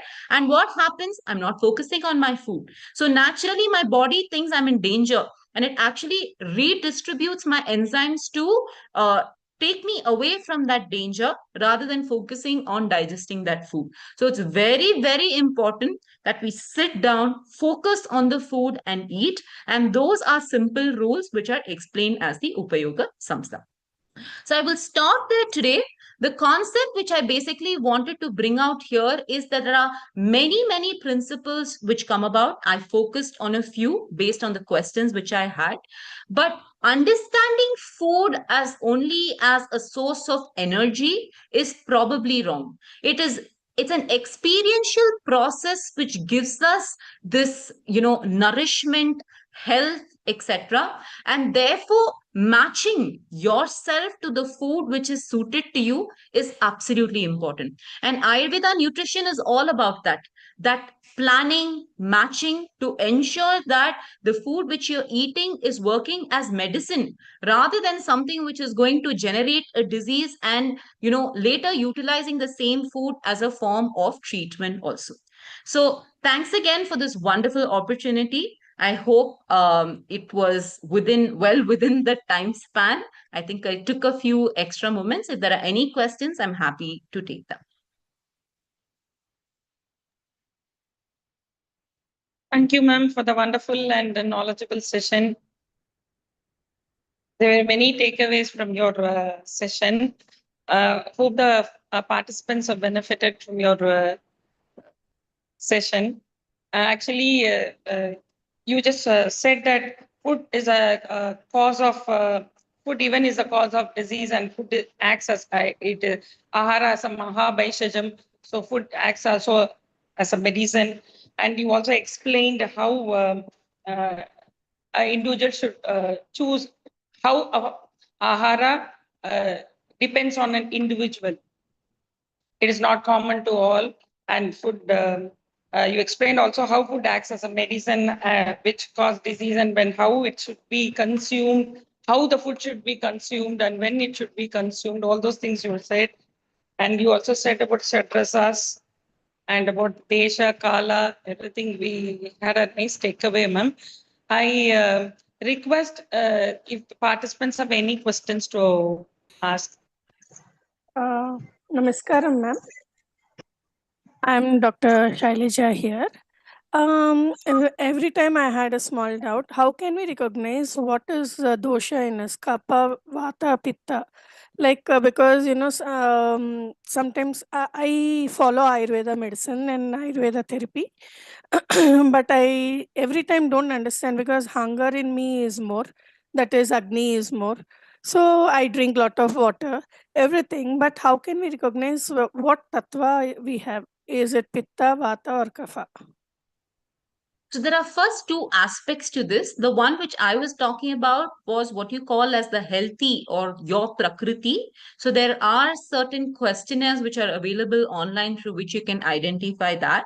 If at the level of health you want to understand which kind of dosha dominances you have, that it's a good guideline. I would say these are not excellent ones which give you the complete answer.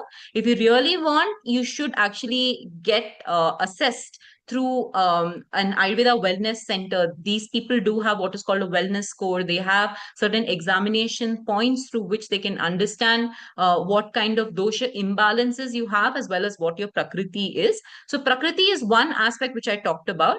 You are basically talking about the dosha imbalances. So naturally, on a daily basis, based on specific foods which we have, based on our lifestyle, there are imbalances which come into our system. So how do we change that? That can be again understood by certain presentations, certain symptoms which have been defined by the classics. Like for vata, you will see more dryness, you will see more lightness, etc., etc. For pitta, you will see more heat, burning, and so on. For kapha, you will see more of heaviness, maybe swelling, lot of phlegm, etc. Right? So very simply put. So I would suggest learning on the journey to understand these symptoms would be one way. But if you really want to understand, an Ayurveda physician, by examining you, would be able to help with regards to both your prakriti as well as what we call as the vikriti or the imbalances. Good afternoon, ma'am. This is Dr. Chitra. It was a wonderful session. I got clarified with many of my doubts through your session. I have one doubt regarding vitamin D3. Nowadays, many are facing this due to, of course, lack of exposure to sunlight and going on the indoor games and having mobiles. So many things behind that. What is the remedy you will suggest in Ayurveda for this? Okay, Because it's so an the essential one. Yeah. So the understanding as such of vitamin D in Ayurveda is not the same. Like obviously we don't have an understanding of a protein or a carbohydrate or a vitamin or mineral of that sorts. But based on the symptomatic presentation of that, there is an understanding that there is a reduction in a specific component where the body is not able to absorb or utilize it. Now, when we talk specifically about vitamin D, there are two aspects to this. One is, of course, as you mentioned, the sun exposure, where the person is not getting exposed to that because one is a lot more of products which are available because people don't want to get sun tanned or they don't want to get exposed to the sun. And of course, also being more indoor as compared to before is also a major contributory factor. But there is another thing also where even people who are on supplements, who are taking vitamin D, etc., it is still not getting absorbed in them because their gut is not capable of doing so for various reasons. So we understand this in terms of the Agni, where we do try to correct that and we do give certain medications which are known to, which contain the combination of milk or ghee, etc., which are known to have a good source of vitamin D to help in improving that. But I must say that in specific patients who come who have severe lack or loss of vitamin D, I myself do suggest that they take supplementation along with probably certain medications, etc., for some time, because that is probably the quickest way. So I firmly believe that sciences are meant to support each other, not to say that this is wrong or this is bad. And therefore I'm openly telling you that sometimes I do firmly believe that if we can utilize supplements in a way to help the person ultimately, then we should definitely utilize those to help them achieve their goals. Thank you so much. I can see two more hands raised. One is Neha as well as Anusha. Yeah. Ma'am, the stress in the syllable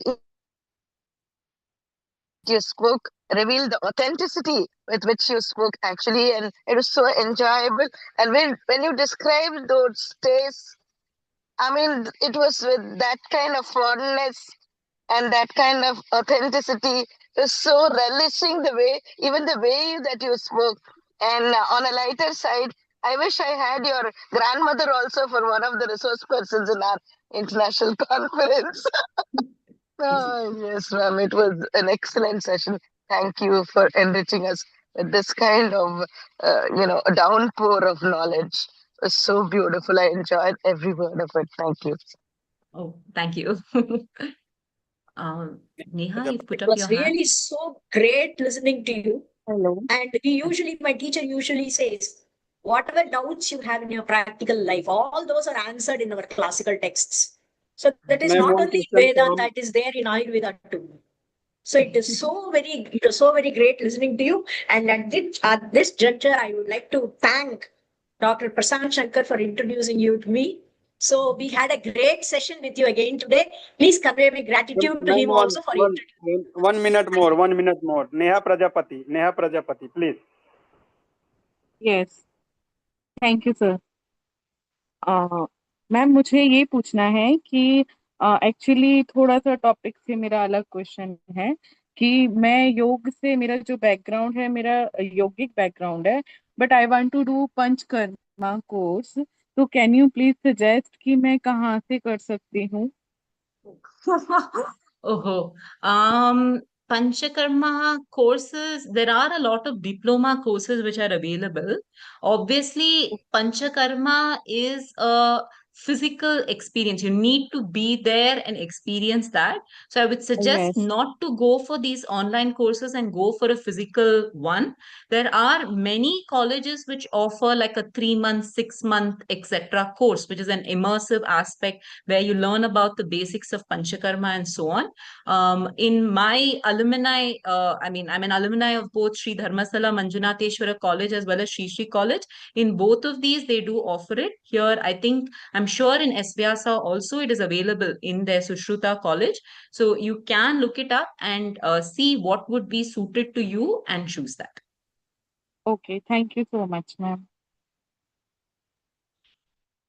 Thank you so much, ma'am. Okay, thank you. Thank you so much, ma'am. Now I request Dr. S. Sridhar Swaminathan of Vivekananda College, Madurai, to take over the first technical session. Thank you. Thank you all. Thank you, Dr. Durga. Thank you, ma'am.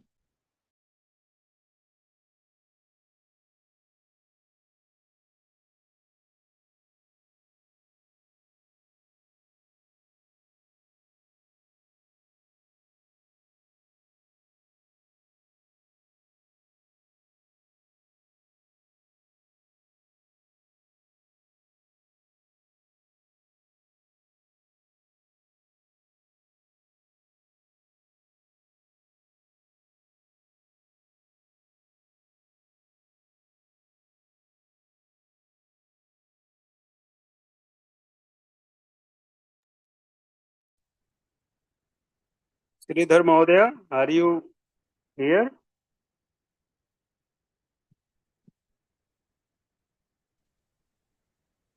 Okay. Agata. Sridharah Agata. Ma'am, shall I take over the session? Yes, Please yes. take over. Please take over. Manjunath ji is also here. Ji, please, you can. Yes. Just a minute. Shri Gurubhyo Namaha. Shirasa Shivabhaktanam Padambuja Rajahkanani Vandamahe Vayam Nityam Vasanadhvanta Bhaskaran. Today we are gathered here to celebrate the 11th Foundation Day of Global Sanskrit Forum. As a part of that, the Global Sanskrit Forum, in association with several institutions across Tamil Nadu, is organizing a 3-day online international conference on yoga and Ayurveda, the foundational pillars of Indian lifestyle. Today, now we are going to witness the technical session 1 in this wonderful conference. The title for this session is Integrating Concepts of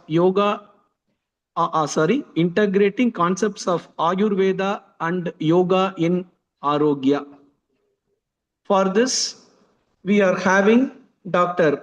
Manjunath Gururaj, Associate Professor, Division of Yoga and Spirituality, S. Vyasa, deemed to be University, Bengaluru, as the chief person. We are really fortunate to have Dr. Manjunath Gururaj as the resource person for this wonderful session. Dr. Manjunath Gururaj is a practicing yogi, we can say, who is well versed in yoga, and he has trained many students in this field. We used to tell Achinoti Shastrani Swayam cha Acharati Ityasmat Acharyaha Ityuchyate.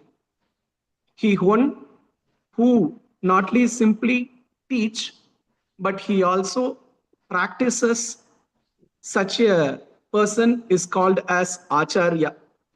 Dr. Manjunath Gururaj is a forerunner in it. We are so fortunate to have you as the resource person for this wonderful session, sir. And we humbly request you to take over the session and enlighten us by your words. Over to Dr. Manjunath Gururaj. Thank you. Hari Om. Namaste.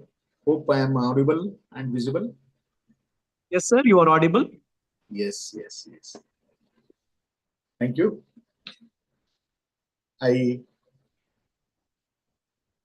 thank the authority here for giving this opportunity to speak on the concepts of Ayurveda and yoga, how the integrating the concepts of Ayurveda and yoga is going to help us in achieving Arogya. For that, let us begin the session with the Shanti Mantra. Shri Gurubhyo Namaha. Hari Om. Om Sahana Vavatu Sahanau Bhunaktu Sahabhiryam Karavavahai Tejasvinavadhitamastu ma vidvishavahai. Om Shanti Shanti Shanti. Namami Dhanvantarim Adidevam Surasurair Vandita Padapadmam Loke Jararbhaya Mrityunasham Dataramisham Vividhaushadhinam Yogena Chittasya Padena Vacham Malam Sharirasya Cha Vaidyakena Yopakarottam Pravaram Muninam Patanjalim Pranjaliranatosmi. Om Shanti Shanti Shanti. Thank you once again.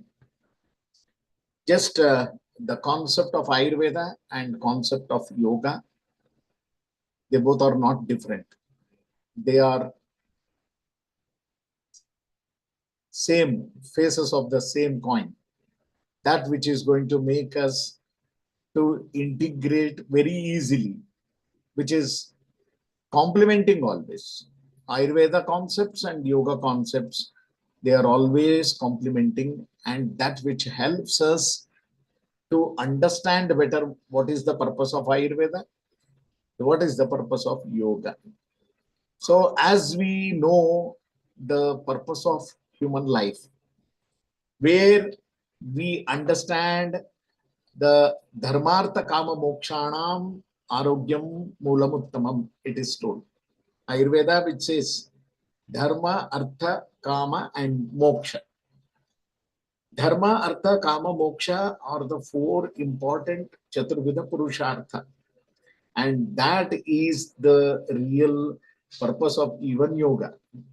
The yoga also says, so why, what is the purpose of yogena chitta say? That is how we mention. That is how we offer the prayers to Patanjali. How we are removing our kleshas. How it is a comparison which is given there. Yogena, by yoga, chitta klesha is removed. By speech, the impurities in the speech is removed by grammar. And the body impurities by Vaidyas. In the same way, the yogi Patanjali who descends down to remove or uplift our status here on this Martyaloka, the Lord that is in the form of Patanjali who comes down and gives Adishesha Avatar, Patanjali. So that is how we offer this. But all the Yoga Parampara Acharyas, they always complement. They always complement Ayurveda along with yoga. When they say yoga, then Ayurveda is also there. But Ayurveda, when you learn, this is a most important thing where we heard the previous speaker who said the samadoshaha samadnischa samadhatumalakriyah prasanna atma indriya manaha. But we need to know here the concept of physical health and as well as the higher dimensional health is given by Sushruta. Sushruta Sutrasthana, 15th chapter, last shloka is this, which says Samadoshaha Samagnescha. So all the students of Ayurveda, students of yoga, they will not get the second line meaning actually, what it is. How? How do we achieve? Samadoshaha Samagnescha Samadhatu Malakriyaha. Achieving this physical level. That is 50% health. Prasannata of Atma, Indriya and Manas. That is the higher dimension. It is a yogic dimension. So this is how we are going to go into, we have the opportunity here to enter into the spiritual aspects of Ayurveda. Ayurhu Vedayati iti Ayurveda. Everybody knows this. Katham Vedayati? That is very important. Ayuhu Vedayati. Katham Vedayati? This is how we are entering into the depth. How this Prasannata of Atma is achieved. Prasannata of Indriya. Prasannata of Manas. First of all, we need to know that this body is not just physical. Sharira, Indriya, Sattva, Atma. This is are the four important components. What is told in Ayurveda by Charaka Sushruta Bhagavata. Everybody agrees this. Sharira, Indriya, Sattva, Atma, Sanyoga, Dhari, Jivitam, Nityagascha, Anubandhascha, Paryayahi, Ayuruchate, where all the first year BMS students, they start by hearting. But here is the real beauty of the concept of Sanatana Dharma, which says Punarjanma Siddhanta. Yes, if you are not accepting this Punarjanma Siddhanta, you cannot be a yoga student also, you cannot be an Ayurveda student also. So Punarjanma Siddhanta is, yes, Punarjanma Siddhanta is the most important Siddhanta here, where that is being perfectly promoted and propagated by the Ayurveda Acharyas by giving this synonyms of Ayu, Nityaga, Nityaga, Cha, Anubandaha, Cha, Paryay, Nityagascha, Anubandhascha. So this is where Dhari, Jivita, Nityaga and Anubandha. Four important synonyms are there.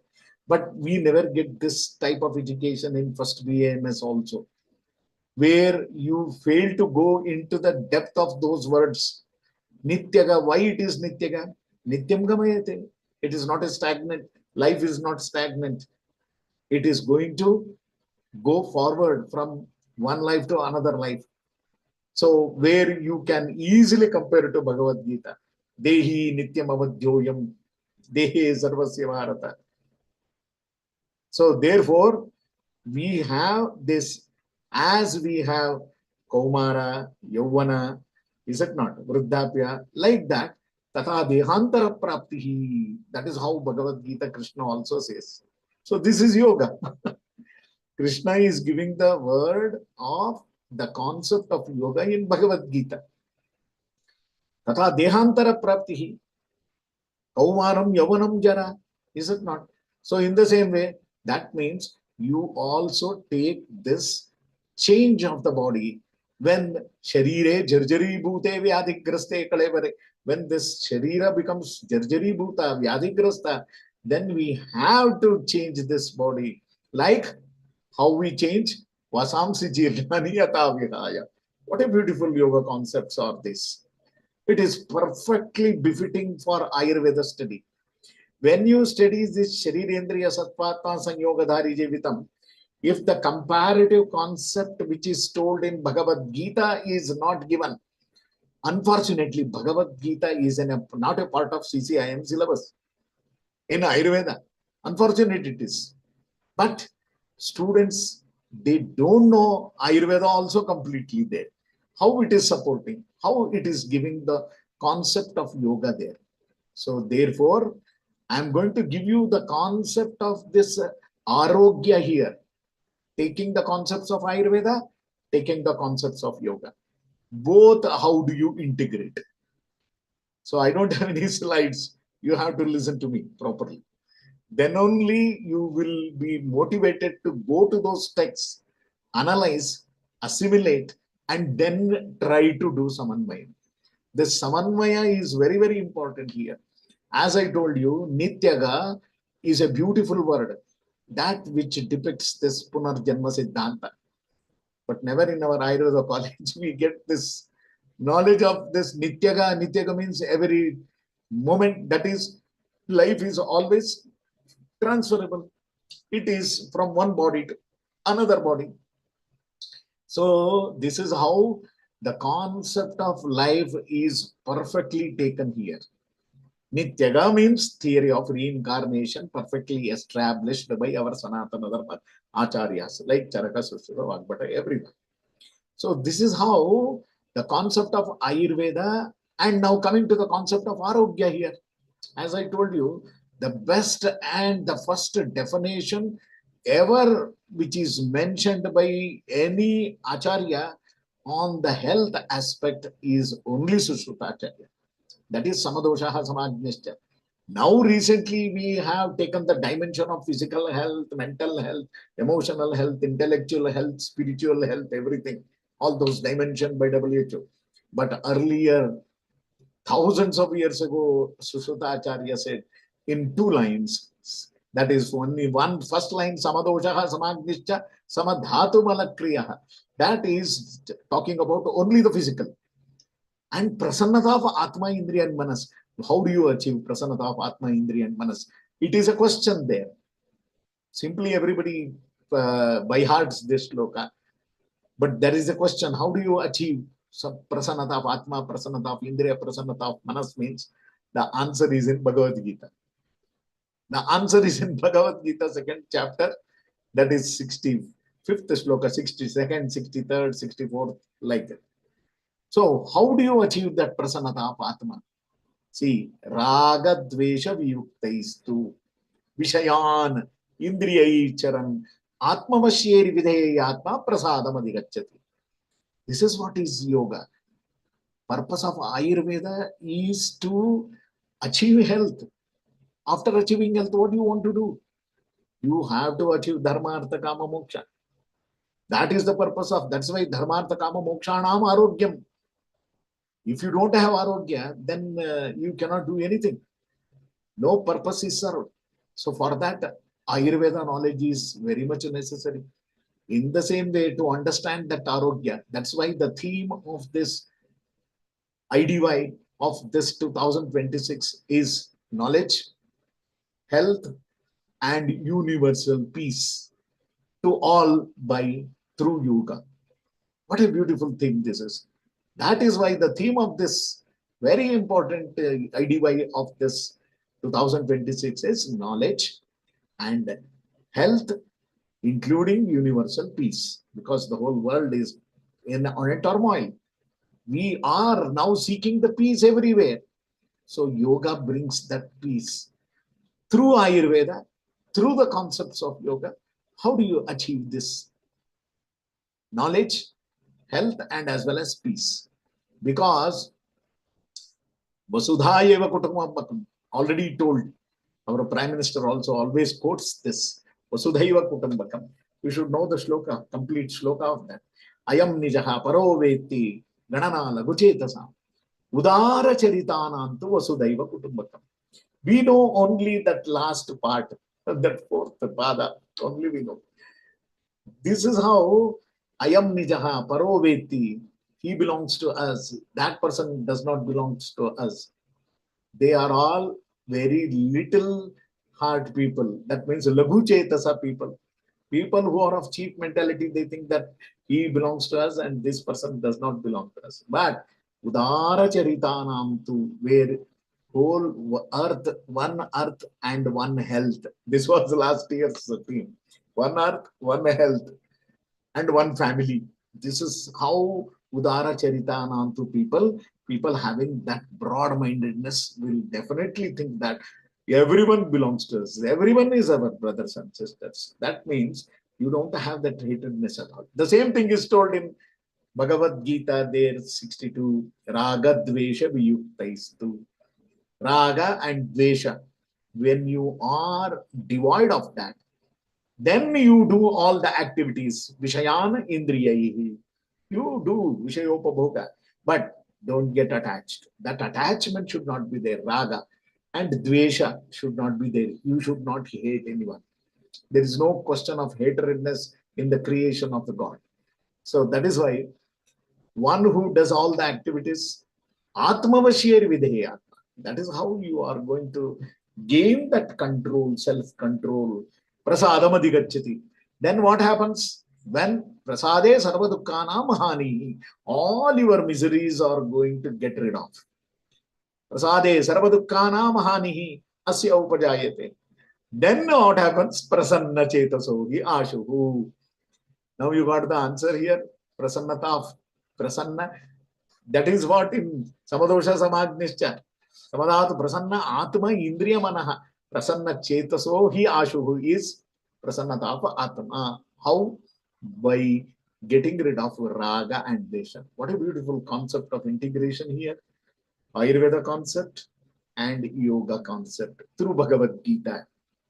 There are many yoga texts because Shastra is Ananta Shastram Bhuveditabhyam Alpascha Kalo Bhavascha Vignaha. We have so many Vignas, is it not, in our lifetime? How much time the organizers would have taken this to happen, and so many Vignas coming in between. And finally, we are here. Is it not the right time? That yoga, this is only yoga. What is yoga? Yoga means it is the right time, right place, and right direction to move towards the perfection. That is only yoga. So this is how we have to know Ananta Shastra. Alpascha kalo bhavascha vignaha. But yet sarabhutam tadupasitavyam. That is how you need to know only the essence. Leave the rest of the thing which is not at all useful for you. Yet sarabhutam tadupasitavyam. How? Hamso yatha kshiram ivambhumishrat. Like Hamsa. How it is going to take only milk, leaving the water. When you keep the milk, it takes only the milk. But that is a divine Hamsa. We are not seen till now. Anyway, which Hamsa has got this?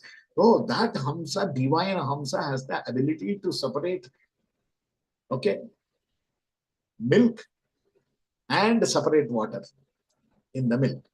We know to add, we know to adulterate and pollute milk with water. But even after 1,000 years, science will not progress to such an extent how to separate water from milk. This is something amazing.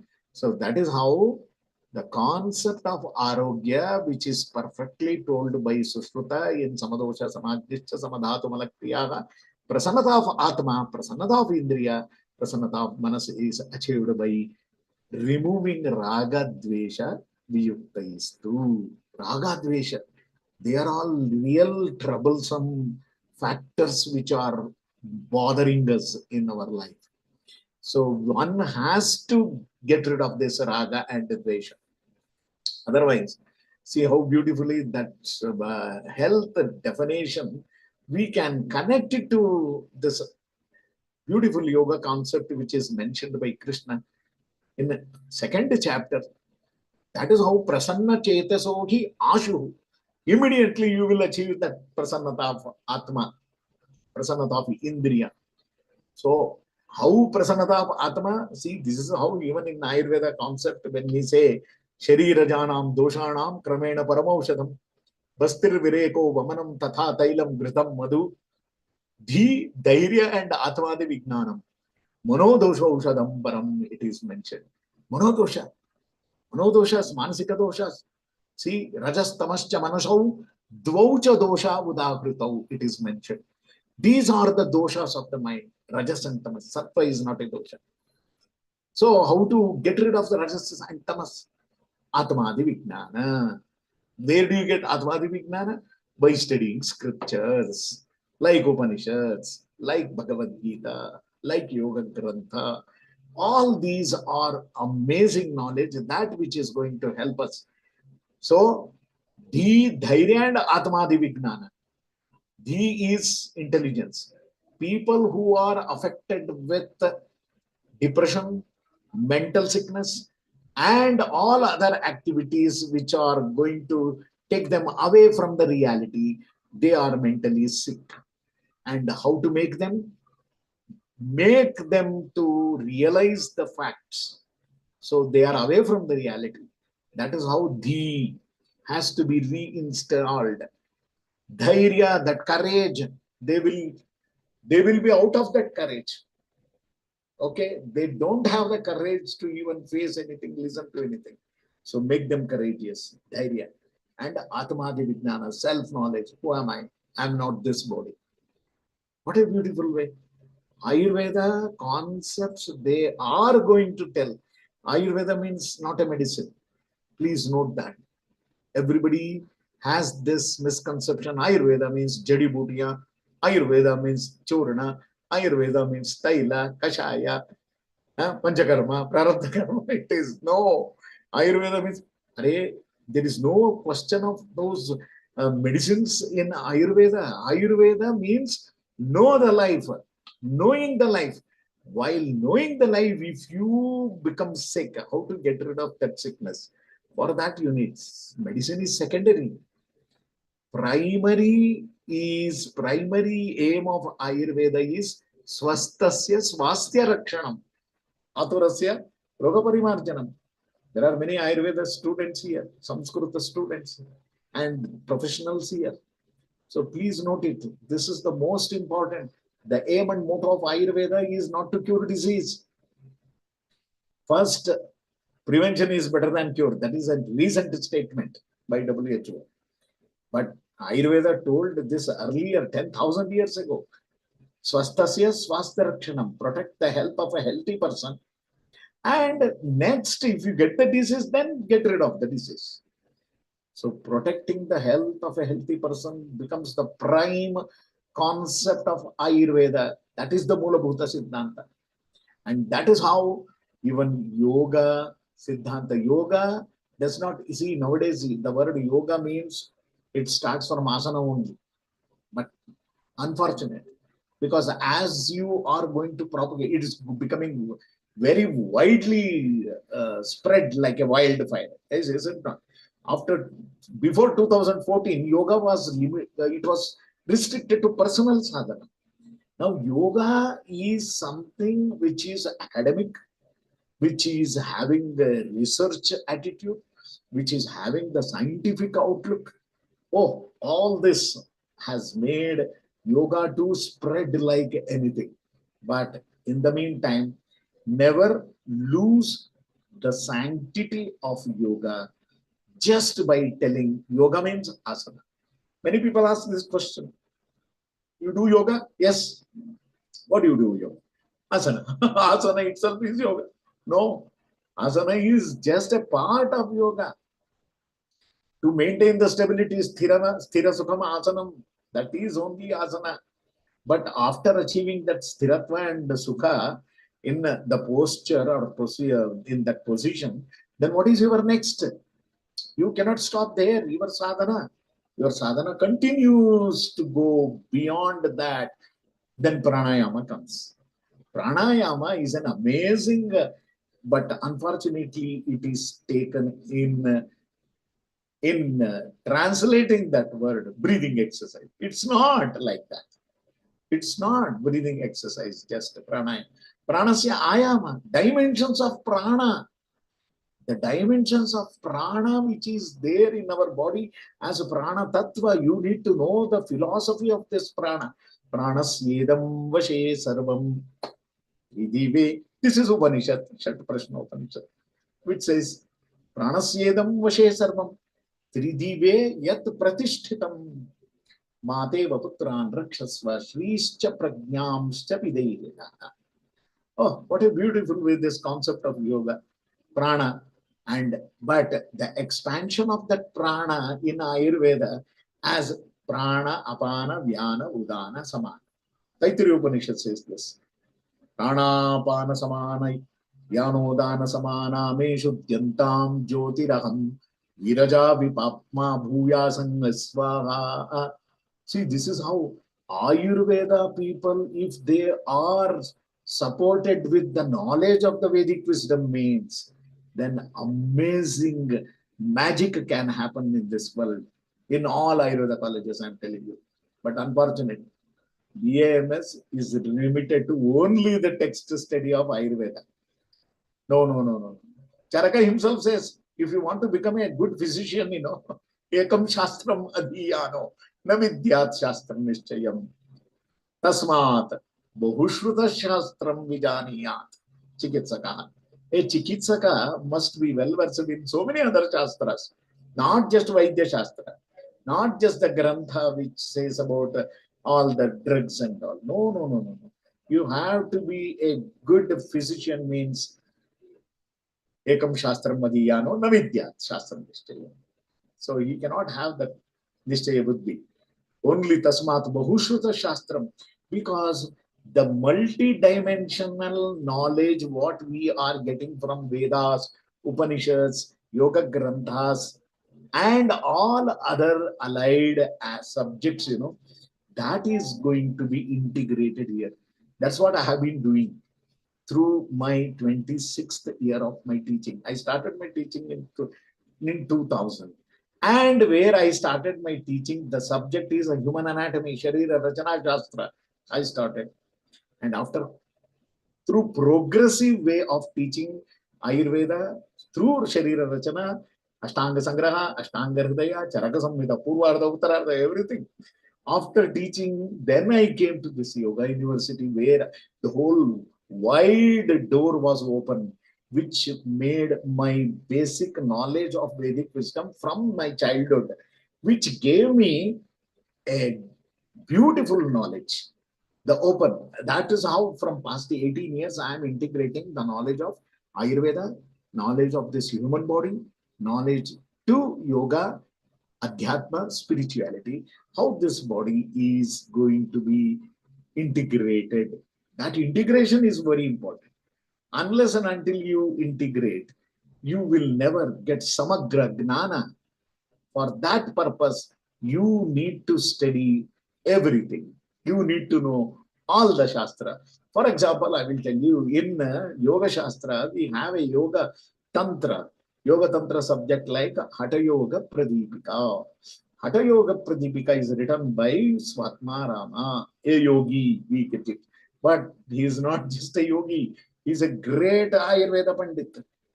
In his 389 shlokas explanation of all the asana, pranayama, kriya, mudra, bandha, samadhi, he is going to put his all the concepts of Ayurveda which he has learned.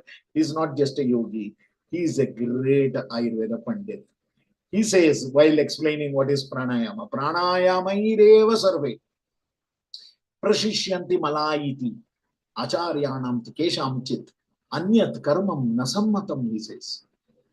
All other aspects of purification, some acharyas are of this opinion that pranayama alone can take your conscious level to the heights actually. But you should know that pranayama, no? Pranayama means not just holding your nose. Many people think that hold the nose, acharyas or purohita, when they say, yes, do pranayama, hold your nose, means they are going to hold the nose of acharya or purohita. No, they don't know that how to do this pranayama. Pranayamaireva sarve, all the body morbid matters, doshas, will be completely dried out. Acharyanam tu kesham chit anyat karmam nasammatam, they say. But we don't know that. In the same way, Krishna gives in Srimad Bhagavatam actually. Ekopi Krishna se sakrit pranamaha. Please note it. These are all the beautiful slokas which are coming from various sources. Srimad Bhagavatam, this is Ekopi Krishna se sakrit pranamaha. Dashashvamedha avabhrutena tulyaha. Dashashvamedhi punarecha janma. Krishna pranami na punar na bhavaya. Oh, what a beautiful sloka this is. But we don't know how to do that. One pranama. Pranama. Ekopi Krishna se sakrit pranama. We don't know that one pranama perfectly to do. If we succeed in doing that, and we are gaining the Dashashvamedha avavritena tulyaha, it is equal to Dashashvamedha yajna. Dashashvamedhi punarecha janma. When even after you do Ashwamedha Yaga, you might come back. But Krishna Pranami, Napunar Bhavaya. You will never come back again. So these are the beautiful concepts which are going to take us in integration of Ayurveda Shastra and Yoga Shastra. That is why I told you. Tasmat Shastram Pramanante Karya Karya Vastu. 16th chapter, Krishna says. One who rejects Shastra or one who does not follow Shastra, Yaha Shastram Vidhim Utsrujya Vartate Kamakarataha, not following any Shastra properly. According to his whims and fancies, if a person does thinking that that is only correct, Vartate Kamakarataha Nasa Siddhimavapnoti Na Sukham Na Paramgati, he says. No Paragati. Neither here also, in Ihaloka also no Sukha. In Paraloka, definitely there will be no Sukha. This is how Krishna says, therefore, Tasmat Shastram Pramanam Te Karya Karya Vyavasthita. You have to follow the Shastra, whether Ayurveda Shastra or our Sanatana Dharma Shastra, whether it is Vedavyasa Pranita Mahabharata or Valmiki Virachita Ramayana or any other Grantha Puranas, Upapuranas, Mahapuranas, whatever it is. We need to follow it meticulously with all the caution and care. Take care not to do wrong interpretation. In Kali Yuga, this is what is dangerous. Interpreting in their own whims and fancies. Interpreting, leaving the original purpose. That is called as Vaktru Tatparya. Oh, because Vedavyasa is not going to come now if you do different meaning for Mahabharata Shloka or Purana Shloka. If you do your own way of understanding, Vedavyasa will never come and say, oh, don't sell that, it is not my meaning. That Vaktru Tatparya should not be left. Vaktru Tatparya, holding to the Vaktru Tatparya, if you are within that limits, if you are doing, whether it is Ayurveda Shastra Shloka or any other Shloka, we need to go into the depth and whether up to the context, whether it is relevant or not, that must be analyzed. And how this Siddhanta, one finally, I will tell you, because listening to for a long time, even that becomes, see, something is visual aid is there means then it is very easy. I want you to keep the concentration only by doing Shravana, because Shravanam, Kirtanam, Vishnu, Shravana is the most important activity which you need to do with all concentration. Yes, you get with PPT and with all other visual aids. Yes, your diversion also will go. But still, Shravana is the most important, which is told by even Narada in Navavidha Bhakti. Is it not? Shravanam Kirtanam Vishnoho, Smaranam Padasevanam Marchanam Vandanam Dasyam Sakyam Atmani Vedanam. So this is how the concept of Ayurveda, the best and the first ever naturopath, I am telling you. Who is the best ever naturopath? Naturopathy and yoga, that is a different branch of medical science. That is wonderful, fine. But the root is there in Ayurveda. I want to tell you this. This is the most important thing. The first and the best naturopath is Vagbhatacharya. Oh, I don't know how many Ayurveda students here have learned this shloka in Rutucharya and Dinacharya, and how do we become disease free. This most important shloka that I want to tell you, which makes Vagbhata the best and the first ever naturopath. Unfortunately, the present naturopathy group, they don't give credit to Vagbhata. This is not correct, because I will tell you, before giving any medication, even Charaka, for that matter, I am telling you, Charaka, before giving this Chikitsa Sthana, he gives Rasayana and Vajikarana as the first chapters. Then only Jwara Chikitsa is going to be started. In Chikitsa Sthana, immediately Jwara Chikitsa he will never teach. So that shows the importance of prevention, and the most important is eradication. Rasayana and Vajikarana are going to boost your immunity. Rasayana and Vajikarana is going to build a shield for you. That is protective shield. If you don't understand that, then when you get disease, then you go for the treatment. Till then, don't do. So how to be disease free in life? I'm going to tell you. There are Sapta Sutras. Please note it. Very, very important are Sapta Sutras told by Vagbhata in his time only. Nityam Hitahara Vihara Sevi. First sutra, that is. Nityam Hitahara Vihara Sevi. Samikshyakari. Second, Vishayeshu Asaktaha. Nothing is a medicine here. No churna, no kashaya, no taila, no panchakarma procedure is mentioned here. Just Nityam Hitahara Vihara Sevi. Samikshyakari. Vishayeshu Asaktaha. Data Samaha. Satyaparaha. Kshamavan. Aptopasevi. Cha Bhavati Aroga. What a beautiful. Here you don't get any of the medications here not mentioned. Is it not naturopathy? How to prevent medications? How to prevent disease? Through this practice. Every day, the best and the most satmya ahara vihara you have to follow.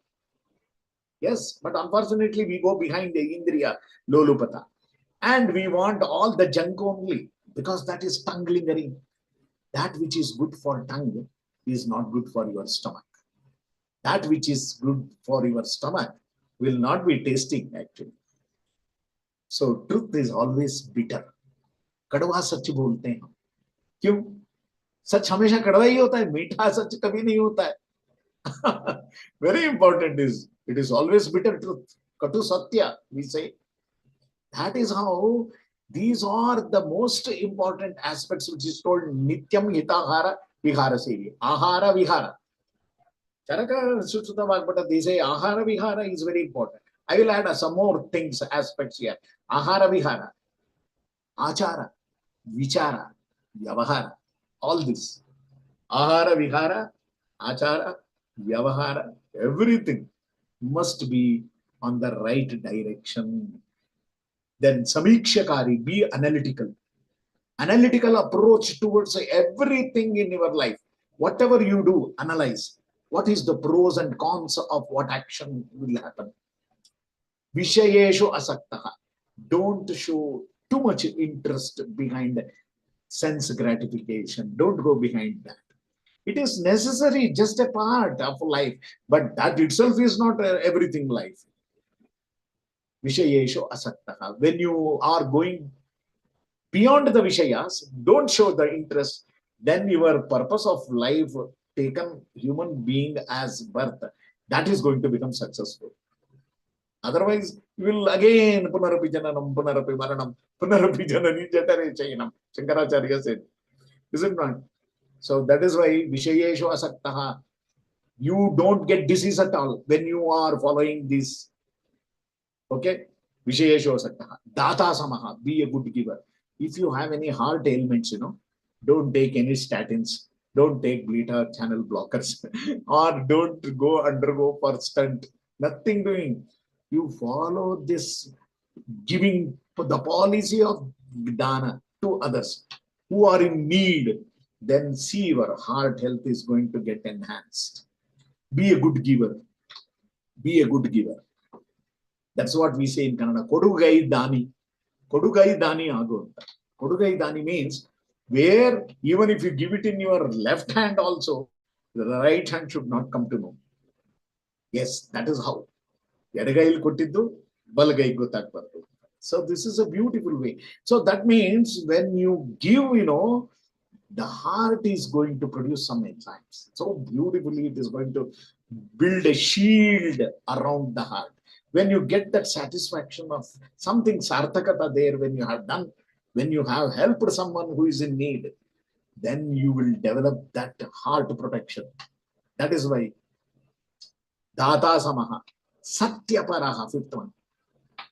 Fifth one is Satyaparaha. Be true to your conscience. Don't deceive your conscience. Kshamavan, be a good forgiver in life. To err is human, but to forgive is divine actually. Develop that divinity in you to forgive others. Never carry the grudge. मैं मरते दम तक नहीं भूलूंगा इसको. That is dangerous. Never ever carry the dvesha bhava. That is what raga dvesha I told Krishna says. That is what, don't carry on the grudge. So that is how Satyaparaha Kshamavan, when you develop that Kshama guna, Rama is the personification of Kshama guna. So we need to adopt those qualities and characters of Lord Rama. So that is how Kshamavan. Then Aptopasevi. Aptopasevana means what? Serving the elders. Nana janasya shushusha kartavya. It is told by 12th century philosopher Madhvacharya. I am telling you this. Madhvacharya says you will never get moksha also just by doing tapasya, parayana, and doing sadhana or hatha yoga, ashtanga yoga. You will never get moksha. By doing service, nana janasya shushusha. One and the only acharya who says this. Kartavya, it is your duty. Karavan. Then when you do this, nana janasya shushusha, then you will never get disease at all. You will get blessings from the elders. No? Whether whoever is there at home, elders, brothers, sisters, serve. Janaseva, Janardana Seva. Until and unless you serve the society, you are not eligible for moksha also. What a beautiful concept. I am telling you from Vagbhata's Ashtanga Sangraha. All Ayurveda students, they would have forgotten only. Or they would have never bothered to read this shloka only. Nitya Mihita Hara Vihara Sevi. Please, if there are any Ayurveda students, please go back to your basics and look into this. And that is going to give us the concept of yoga and naturopathy here.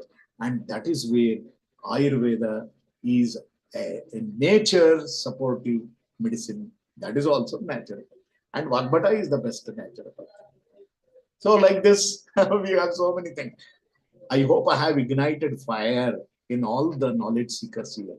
Because the purpose of this International Yoga Day is 2026 is knowledge, health, and world peace through yoga. Hope if this is going to get served, I feel my opportunity given by you all will be successful. Thank you very much. Hari Om Tat Sat. Usha Srinivasan ji and all other people who have been working very hard for this platform for another 2 days. So wish you all the best. Thank you very much. Hari Om Tat Sat. If you have any questions, another few minutes we can spend here. Thank you, sir. Thank you so much for the enlightening talk that you have given us. Starting from the beginning of this session, you kept us engaged without moving anywhere. The wonderful definitions that you have given, Ayuhu Vedayati iti Ayurvedaha.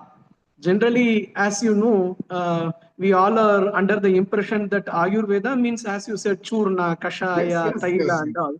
But the actual dimension, the actual meaning was given by yourself is the wonderful thing. And starting from the Ramayana, Srimad Bhagavad Gita, the wonderful verse from Bhagavata, and the Sapta Sutra from the Charaka Samhita of Charaka are really mind-blowing. And once again, these are not the words of exaggeration. You have proven yourself as a very good teacher. And I also thank yourself for on behalf of all the participants.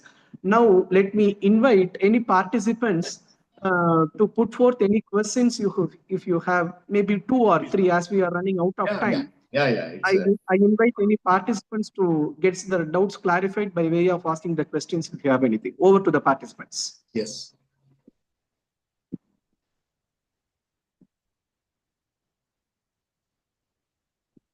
Dear participant, do you have any questions? Just raise the hand, you will be unmuted and you are permitted to ask the question.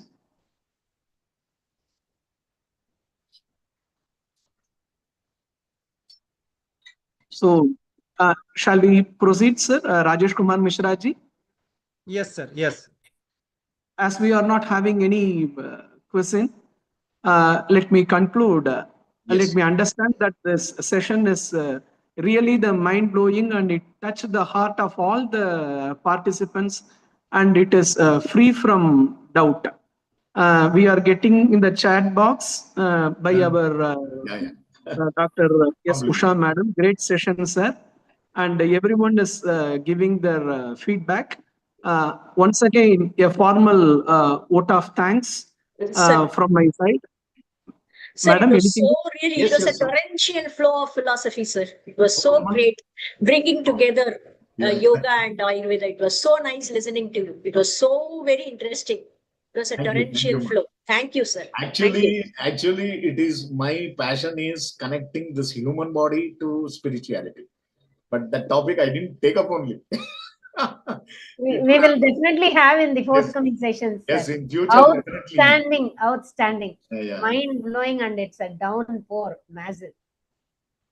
Thank you, ma'am. Thank you all.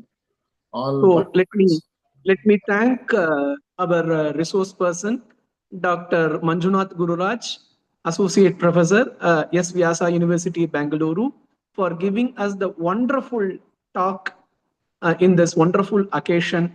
I thank one and all for giving me this wonderful opportunity. Thank you, one and all. Namaste. Namaskara. Sarve bhavantu sukhinaha, sarve santu niramaya. Thank you.